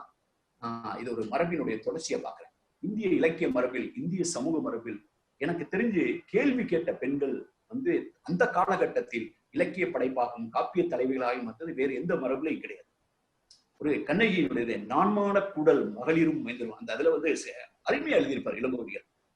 அவன் சொல்றான், நான்மால கூடல் மகளிரும் மைந்தரும் வான கடவுளரும் மாதவரும் கேட்டிமீன், யான் அமர் காதலன் தன்னை தவறிழைத்த கோநகர் சீரினேன் குற்றமில்லேன் யான். அந்த நகரத்தை எரிச்சிருக்கேன், நான் கோநகரை சீரினேன், ஆனா என் மேல தப்பு கிடையாது அப்படின்னு சொல்லும் போது அவன் சொல்ற அந்த வரிசையை பாரு. அங்கதான் தமிழ் இலக்கியம் தனியா நிக்குது. 3-4 பேர் சொல்லணும், அவங்க 4 பேரை தான் கூப்பிட்டு சொல்றாங்க, நீங்க நீங்க நீங்க நீங்க கேளுங்க. ஃபர்ஸ்ட் வந்து நான்மாட கூடல் மகளிரும், இந்த மதுரையில் இருக்கக்கூடிய பெண்களே, அதுக்கடுத்து மைந்தரும், இங்க இருக்கக்கூடிய ஆண்களே. நீங்க எந்த இலக்கியத்திலேயா வந்து லேடிஸ் அண்ட் ஜென்டில்மேன் அப்படின்னு ஆங்கிலத்தில் சொல்றாங்க. First ladies and gentleman. இந்த லேடிஸ் அண்ட் ஜென்டில்மேன்ங்கிற அந்த முறை இருக்கு பாத்தீங்களா, அந்த நவீன காலத்து முறைக்கு வந்து நான்மாட கூடல் மகளிரும் மைந்தரும், அதுக்கு பின்னாலதான் வான கடவுளரும் மாதவரும் ரிஷிகள் முனிகள் எல்லாம். கேளுங்க, நான் கோவப்பட்டேன், மதுரை எரிச்சேன், ஆனா ஏன் மேல தப்பு இல்லை. அதே கண்ணகி வந்து கணவன் நிறைய பேர் வந்து கண்ணகி வந்து ஒரு சிறந்த கேரக்டர்ல என்ன பேசுறவங்களா இருக்காங்க. ஏன்னு கேட்டீங்கன்னா வந்து எதுக்கு ஆணாதிக்க மாட்டேன். அவன் வந்து நேருக்கு நேராவே சொல்றா, போற்றா ஒழுக்கம் புரிந்தீர் யாவதும் மாற்றா உள்ள வாழ்க்கையின் ஆதலில் ஏற்றெழுந்தேன் அப்படின்னு வந்து தனது கணவனையும் குற்றம் சாட்டலாம். அதே மாதிரி நகரத்தில் போய் இருக்கும்போது அவ அருமையா வந்து இந்த காப்பிய மரபுல வந்து இன்புறு தங்கணவர், அங்கதான் சித்தாந்தம் பேசப்படுகிறது. இன்புறு தங்கணவர் இடரெறிய அகமூழ்கி துன்புறு வன நோற்று துயருறு மகளிர் வைப்போர். சிலர் சொல்லுவாங்க வந்து கணவன் இறந்து போனதுக்கு பின்னால கைமண்ணா இருந்து நோன்பு நோற்று முடிய மலிச்சு வெள்ளை உடை அணிஞ்சு கஷ்டப்பட்டு நொந்து நூலாயி இதுதான் வந்து சிறந்துன்னு பேசிக்கிட்டு இருக்காங்க. துன்புறு வனநூற்று துயருறு மகளிரை போல் மண்பதை அலர்தூற்ற மன்னவன் தவறிலப்ப அன்பனை இழந்தேன் யான் அவலம் கொண்டு அழிவேலோ. ஏண்டா இந்த ராஜா பண்ண தப்புக்கு என் வீட்டுக்காரனை வந்து கணவனை வந்து இவங்க கொலை பண்ணியிருக்காங்க, அவங்கள வந்து நான் தண்டிக்காம நான் வந்து துன்புறு வனநோட்டு துயருறு மகளிரை போல் அந்த மாதிரி பொம்பளை நினைச்சியா நான் வந்து கேட்பேன், கேள்வி கேட்பேன். நரைமொழி வியன்மார்பின் நண்பனை இழந்தேங்கி, கணவனை வந்து நண்பன்கிறான், நண்பனை இழந்தேங்கி துறைபல திறமுயல்கி துயருறு மகளிரை போல். கணவன் இழந்ததுக்கு பின்னால இங்க தீர்த்தாடி அந்த தீர்த்தாடி இந்த ஊருக்கு போய் அந்த ஊருக்கு போய் குறைபல திரைமூழ்கி துயருறு மகளிரை போல் மரணோடு திரியும் போல் மன்னவன் தவறிழைப்ப அரண் என்னும் மடவோய் யான். நான் யாருன்னு கேட்டேன்னா அரண் என்னும் மடவோய் நானு, அவ்வளவு நலிவலோ. அறத்தையில் வாழக்கூடிய நான் கஷ்டப்பட்டு சாவனா. தம்முரு பெருங்கணவன் தளரி அகமுல்க கைமை கூர் துறை மூழ்கும் கவலைய மகளிரை போல் செம்மையில் நிகழ்ந்த போல் தென்னவன் தவறிழைப்ப இம்மையும் இசையொலி இணைந்தேங்கி அழிவலோ கேள்வி கேட்கிறான். இந்த மாதிரி அடுத்து கமைகதிர் செல்வனே அப்படின்னு கேட்கிறான். அடுத்த கேள்வி கேட்கிறான், யாரை ஒரு ஆள் சாட்சி இவன் தப்பு பண்ணாங்கிறது, கோவலன் தப்பு பண்ணங்கிறது கண்ணைக்கு தெரியும். ஏன்னா அவதான் அந்த சிலம்பு கொடுத்து விடுறான், வேற யாருக்கு தெரியாம இருக்கலாம். ஆனா இவளுக்களுடைய மனசாட்சிக்கு தெரியும் வந்து அந்த சிலம்பு வந்து யாருடைய திருட்டு சிலம்பு இல்லை. அப்ப இதுக்கெல்லாம் யாரு சாட்சியமா இருக்க முடியும் போதுதான் இந்த சமூகங்கள்லாம் உலக பழங்குடிகள் எல்லாம் தமிழ் சமூகத்திலும் சரி, ஏன் ஞாயிறு போற்றுதும் அப்படிங்கிறோம் சிலப்பதிகாரத்தில், ஏன் திங்களை போற்றுதும், ஏன் வந்து பூம்புகார் போற்றுறது, இதுல ஏதாவது ஒரு குறிப்பிட்ட கடவுளுடைய பெயர் இருக்கா? அங்க கேட்கிறதே அவ கேட்கிறார், காய்கதிர் செல்வனே கல்வனோ என் கணவன். ஏன்னா சூரியன் தான் உயரமான இடத்துல இருக்கிறதுனால தரையில நடக்கிற எல்லாத்தையும் பார்க்க முடியும்னு மனிதர்கள் நம்பினாங்க. அதனால அவளை சாட்சியம் வைத்து கேட்கிறார், கேள்வியை கேட்கிறார். தெய்வமும் உண்டுகள், இந்த ஊர்ல பெண்டிரும் உண்டுகள், இங்க பொம்பளைங்க எல்லாம் இருக்காங்களா? சான்றோர் இருக்காங்களா? அந்த மதுரையில சான்றோரும் உண்டுகள், இந்த மதுரையில தெய்வம் இருக்கா? இப்படின்னு கேள்வி கேட்டுட்டே போறார் கண்ணகி. அதுக்கடுத்து ஒருத்தி கேள்வி கேட்டா, அவ மணிமேகலை. இன்னைக்கு பேசிக்கிட்டு இருக்கோம் உலகில் மரண தண்டனையே கூடாது என்று சொல்லி, ஆனால் உலகில் சிறையே இருக்கக்கூடாது என்று பேசிய ஒரு தத்துவ நிலை வந்து மணிமேகலை இருக்கிறது. அப்ப வந்து யாரு நம்ம வந்து பொதுவா வந்து பேசும்போது அந்த காலகட்டத்துல யாருக்கு விழா எடுத்தோம்? இந்திர விழா எடுத்தோம். இந்திரன் வந்து தேவர்களுக்கு எல்லாம் தலைவனா இருக்கான். அப்ப வந்து அவருக்கு வந்து இந்த இந்த அமுத சுரபி அட்சய பாத்திரம் வரும்போது பாத்திர மரபு கூறிய காதையில வந்து சொல்றா, அரம்சை மாக்கள், நீங்க வந்து யாவரும் இல்லாத தேவர் நல்நாடுன்னு சொல்றீங்க வானுலகத்தை, அதுல வந்து அதுக்கு இறைவன் ஆகிய பெருவிரல் வேந்தே, தேவர் நல் நாட்டுக்கு இறைவன் ஆகிய பெருவிரல் வேந்தனா யாருன்னு கேட்டீங்கன்னா இந்திரன். அந்த இந்திரனை அட்ரஸ் பண்ணி சொல்றா, உன் ஊர்ல அதாவது உன் தேவலோகத்துல இல்லாதது யாராரு இல்லைன்னா அரம்சை மாக்கள் இல்ல, மனிதர்கள் இல்ல, அரம்சை மனிதர்கள் இல்ல, புறம் காத்து ஓம்புனர் இல்ல, நல்தவம் செய்வோர் பற்று அற முயல்வோர் இல்ல, யாவரும் இல்லாத தேவர் நல் நாட்டுக்கு இறைவன் ஆகிய பெருவிரல் வேந்தே. அதை கேட்கிற மாதிரி, ஆள் இல்லாத கடையில யாரு காத்துனா டீன்னு கேட்கிற மாதிரி கேட்கிறான் மணிமேகலை. வருந்தி வந்தோர் அரும்பசி கலைந்து அவர் திருந்து முகம் காட்டும் என் தெய்வ கடிகை மண் உயிர் ஓம்பும் மாபெரு பாத்திரம் என் உயிர் ஓம்புதல் யானை பெறேன். ஆக இந்த மொத்தத்துல சொல்ல விரும்புறது வந்து கேள்வி கேட்டவர்கள் தமிழ் சமூகத்தில் இருந்திருக்கிறார்கள். ஏனென்றால் அவர்கள் கடவுளுக்கு நெருக்கமாக இருந்திருக்கிறார்கள், அவர்களுக்கு அச்சமில்லை, அவர்களுடைய வாழ்வோடு அவருடைய நம்பிக்கை கலந்திருக்கிறது. அதனுடைய தொடர்ச்சி தான் இது வந்து நான் நம்ம சொல்ல வேண்டிய விஷயங்கள்லாம் வந்து இது உண்மையா நடந்திருக்குன்னு அவசியம் கூட கிடையாது. இந்த நக்கீரன் சிவனை பார்த்து நெற்றிக்கண்ணை எரித்தாலும் குற்றம் குற்றமே நம்ம தமிழ் சினிமால திருவிளையாடல்ல பார்த்து சிவாஜி பேசின வசனத்தையும் அதை வந்து கே பி நாகராஜன் எழுதிய அந்த அருமையான வசனத்தை வந்து அது வந்து நீ நிஜம் கூட நீங்க சொல்ல வேண்டாம், அதை நீங்க கற்பனை வச்சு பார்த்தா கூட ஒரு கடவுளை வந்து தனது இலக்கியத்திற்காக கேள்வி கேட்டு அதனால தானே அழிஞ்சாலும் பரவாயில்ல அப்படின்னு சொல்லி, அப்ப வந்து மதுரை சொக்கநாதர் பாடி நக்கீரர் பொருட்கட்டம் என்ற பாடல் உங்க எல்லாருக்குமே தெரியும். அப்படிப்பட்ட ஒரு அஞ்சாது வாணிட்டவர். இது இன்னைக்கு வரைக்கும் இது வந்து ஒரு நாடகமா மதுரை மீனாட்சி அம்மன் கோயில் நடிக்கப்படுகிறது. இறந்தும் உயிர் வாழ்ந்தெனில் பறந்து கெடுகை உலகு ஏற்றியார், இறந்தும் உயிர்வா, இந்த மாதிரியான ஒரு பாடலை பாடுகிற திருக்குறள் மரபு, நக்கீரன் மரபு, கண்ணகி மரபு, தீமைகளை மரபு, இது எல்லாமே கேள்வி கேட்கக்கூடிய மரபு, கடவுளைக்கு நெருக்கமாக உணர்ந்த மரபு. இது வந்து இந்த சங்க இலக்கியத்தில் வந்து இந்த முருகனே வந்து 3 நிலையில பார்க்கிறோம். ஒரு நிலை வந்து இந்த தோழியும் தலைவியும் இந்த செவிலித்தாயும் வேளன் வெறியாட்டு கலைச்சு அங்க வந்து அவனுடைய நேரடியா உரையாடி நீ வந்து எப்படி வரப்போச்சுன்னு கேட்ட அந்த முருகன் பழங்குடி மக்களினுடைய முருகன். அந்த முருகனை நீங்க நேரடியா உணர்ந்துக்கணும்னு சொன்னா வந்து மத்திய பிரதேச பக்கத்துல வந்து பச்சுமாடி ஹில்ஸ் ஒரு மலை தொடர் இருக்கு. அங்கதான் இந்தியாவுடைய 120 வகையான காட்டு சேவல்கள் இருக்கும் பகுதி. அது வந்து ஃபோர்சித்ங்கிற வந்து ஒரு ஒரு வனத்துறை அதிகாரி வந்து ஆங்கிலேயர். அவர் வந்து ஒரு 150 ஆண்டுகளுக்கு முன்னால் ஒரு புத்தகத்தை எழுதியிருக்காரு அங்க இருக்கக்கூடிய ஹில் ட்ரைப்ஸை பத்தி. அந்த பகுதியில படிக்கும் போது எனக்கு ரொம்ப வியப்பா இருந்தது. அவர் பேசுற அந்த மலைக்கடவுள் வந்து முருகன் தான். அதுக்கு பின்னால்தான் வந்து அது ஸ்கந்த புராணம் இப்படிலாம் எழுதப்பட்டது. ஆனால் வந்து இந்த முருகன் வந்து இந்திய மலைகளில் எல்லாம் நீங்க அவன் வந்து ஒரு குறிஞ்சி தெய்வமாக இருக்கிறான். ஏனென்றால் நாம் பேசும் சங்க இலக்கியம் இந்திய துணைக்கண்டதற்கான இலக்கியம். இது வந்து தமிழ்நாட்டுக்கு மட்டுமான இலக்கியம் கிடையாது. மத்திய பிரதேசல அந்த பகுதியில போய் அங்க இருக்கக்கூடிய கதைகள், அங்க இருக்கிற நிகழ்ச்சிகள், அங்கு அந்த முருகனுடைய பூசாரிகள் எப்படி வந்து ஒரு பெருந்தெய்வ வழிபாட்டிற்கு பலியானார்கள் என்ற கதையை நீங்க படிச்சு பாத்தீங்கன்னா நம்ம கண்ணு முன்னா நடக்கிற மாதிரி இருக்கும். சோ அந்த வேளனும் அந்த குரவமாக்கல் அது வந்து ஒரு நிலை. இந்த தொண்டகப்பறை நடனமாடுகிறது, மனிதர்களோடு சேர்ந்திருக்கிறது, அது ஒரு முருகன்.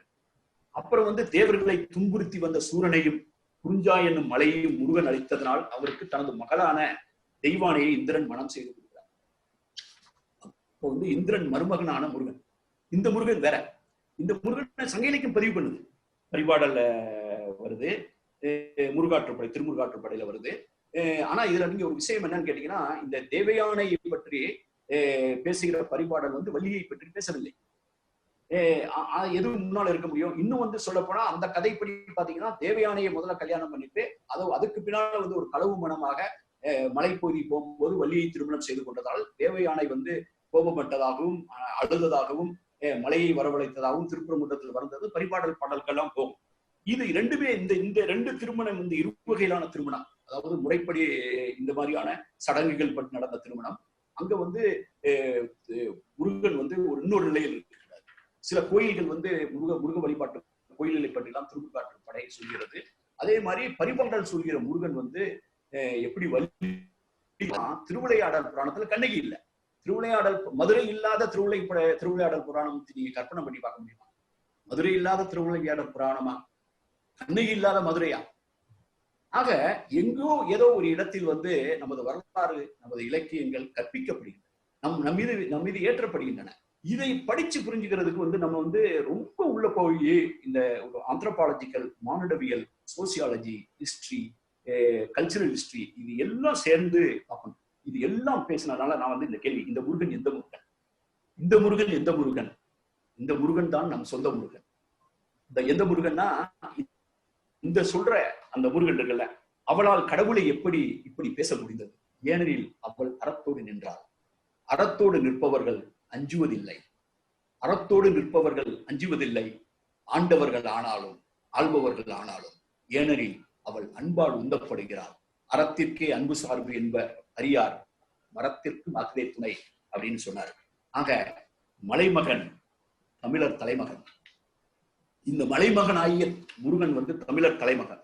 எனக்கு ஒரு ஆசை இருக்கிறது.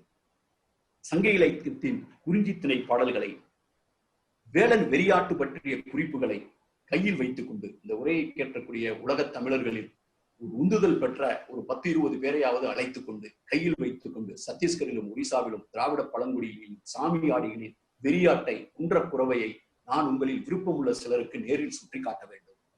அந்த கையில சங்க இலக்கிய கவிதைகளை, சங்க இலக்கியத்தை வைத்துக் கொண்டு அதை பார்க்கணும். நான் நினைக்கிறேன் சிந்துவெளி காலத்திலேயே குறிஞ்சி முருகன் நகருக்கும் வந்து விட்டான். இது வந்து ஒரு தொடர் நிகழ்வு. அப்ப மலை இருக்கும்போது நகரம் இருக்கு, காடு இருக்கு, இந்த வாழ்க்கை மாறிக்கொண்டே வணிகமும் இருக்கு. அதனாலதான் வந்து நீங்க நல்லா பாத்தீங்கன்னா முருகன் வழிபாட்டை மலை மக்களுக்கு அடுத்து நீ கையில எடுத்திருக்கவங்களா யாரெல்லாம் எடுத்திருக்காங்கன்னு பாருங்க. நான் நினைக்கிறேன் சிந்துவெளி காலத்திலேயே குறிஞ்சி முருகன் நகருக்கும் வந்து விட்டான். ஏனென்றால் தமிழ் அங்கே இருந்தது. மதுரை தமிழில் இருக்கிற இடத்தில் முருகன் கட்டாயம் இருந்திருக்கான். ஆனால் அப்போதும் கூட அவன் இந்திரனுக்கு மருமகனாகவில்லை. அது வந்து சிந்துவெளிக்கு பின்னால் நடந்த நிகழ்ச்சி தான். மலைமகனாகவும் தமிழர்களின் தலைமகனாகவுமே இருந்தார். ஆக வந்து நீங்க வந்து இப்ப சொல்ற அந்த பாண்டி கோயில் வந்து கீழடியில் வந்து ரொம்ப தூரம் இல்லை. நான் சில படங்களை காட்ட விரும்புகிறேன். இந்த படம் வந்து சத்தீஸ்கரில் இந்த மாதிரியான ஒரு பிரச்சனைக்கு தீர்வு காணணும் அப்படின்னு வந்து ஒரு இலையில சில நேரங்கள் வந்து தேக்கு இலையை பயன்படுத்துவாங்க, அல்லது சால் என்று சொல்லக்கூடிய மரத்துடைய இலையை பயன்படுத்துவாங்க. சங்க இலக்கியம் வந்து இந்த தேக்கு இலையில வச்சு இந்த திணையை வச்சு கும்பிடுறத பத்தி குறிப்பிடுது. அது பாருங்க, அந்த வந்து அந்த அரிசியை வச்சு அந்த அரிசியை மோந்து பார்த்தோன்னா தான் அவருக்கு ஜிம்முன்னு ஏறும் அப்படியே. அப்புறம் வந்து இந்த இதுல வந்து தூபத்தை போட்டு சாம்பிராணி கோவையை மாதிரி ஏற்றி இவர் வந்து இந்த புகையை ஏற்றி விட்டோன்னே இவர் இதான் இது வந்து பஸ்தர் பஸ்தர்ல இந்த பஸ்தர் பகுதியில மட்டும் 282 ஊர்கள், நாடுன்னு முடிகிற ஊர்களை நான் வந்து கண்டுபிடித்து நான் பல ஆண்டுகளுக்கு முன்னால் கட்டுரை எழுதியிருக்கேன். இவர் அதை பார்த்து அந்த கையில எடுத்து இந்த அரிசி எடுத்து அடுத்து இந்த அரிசியை வந்து அப்படியே கொஞ்சம் கொஞ்சமா அவருக்கு வாங்கி அப்படியே இன்னும் உள்ள வாங்கி அவருக்குள்ள அப்படியே இறங்கி அந்த அவருடைய கடவுள் அவருக்குள்ள இறங்கி அப்படியே அவர் உள்ள கொண்டு போய் இன்னும் இவர் தான் வந்து அவர் பிரச்சனையை கேட்க வந்திருக்காரு. இவர் உச்சகட்டத்துல போய் அப்படி வந்து அவருடைய கருத்துகள் வந்து நேரடியா வந்து கடவுள் பேசி அவரு இந்த கருத்தை ஒட்டி எடுத்து சொல்றாரு. இதுதான் வந்து பாண்டி கோயிலும் சரி, நமது சாமியாடிகளும் சரி, சங்க இலக்கியத்தில் சொல்கிற அந்த வேலன் வெறியாற்றும் சரி, நம் கண் முன்னால் நிறுத்துகிற இந்த தொடர்கதை. இது நம்முடைய பெருமை என்னன்னு கேட்டீங்கன்னா, நாம் அப்போது பார்த்தது நாம் இப்போதும் இருக்கிறது. சிந்துவெளி காலத்திலும் அதை சுற்றிய மலைப்பகுதிகளில், பலுச்சிஸ்தான் பகுதிகளில் மலை சார்ந்த வாழ்க்கை இருக்கும், நகரங்களில் நகர் சார்ந்த வாழ்க்கை இருக்கும், காடுகளில் காடு சார்ந்த வாழ்க்கை இருக்கும். அந்த வாழ்க்கையினுடைய தொடர்ச்சியை சங்க இலக்கியம் பதிவு செய்திருக்கிறது, ஆவணப்பதிவு செய்திருக்கிறது. சங்க இலக்கியம் என்னை பொறுத்தவரையில் ஆகச்சிறந்த மானிடவியல் இலக்கியம். It's a greatest anthropological documentation of a human life.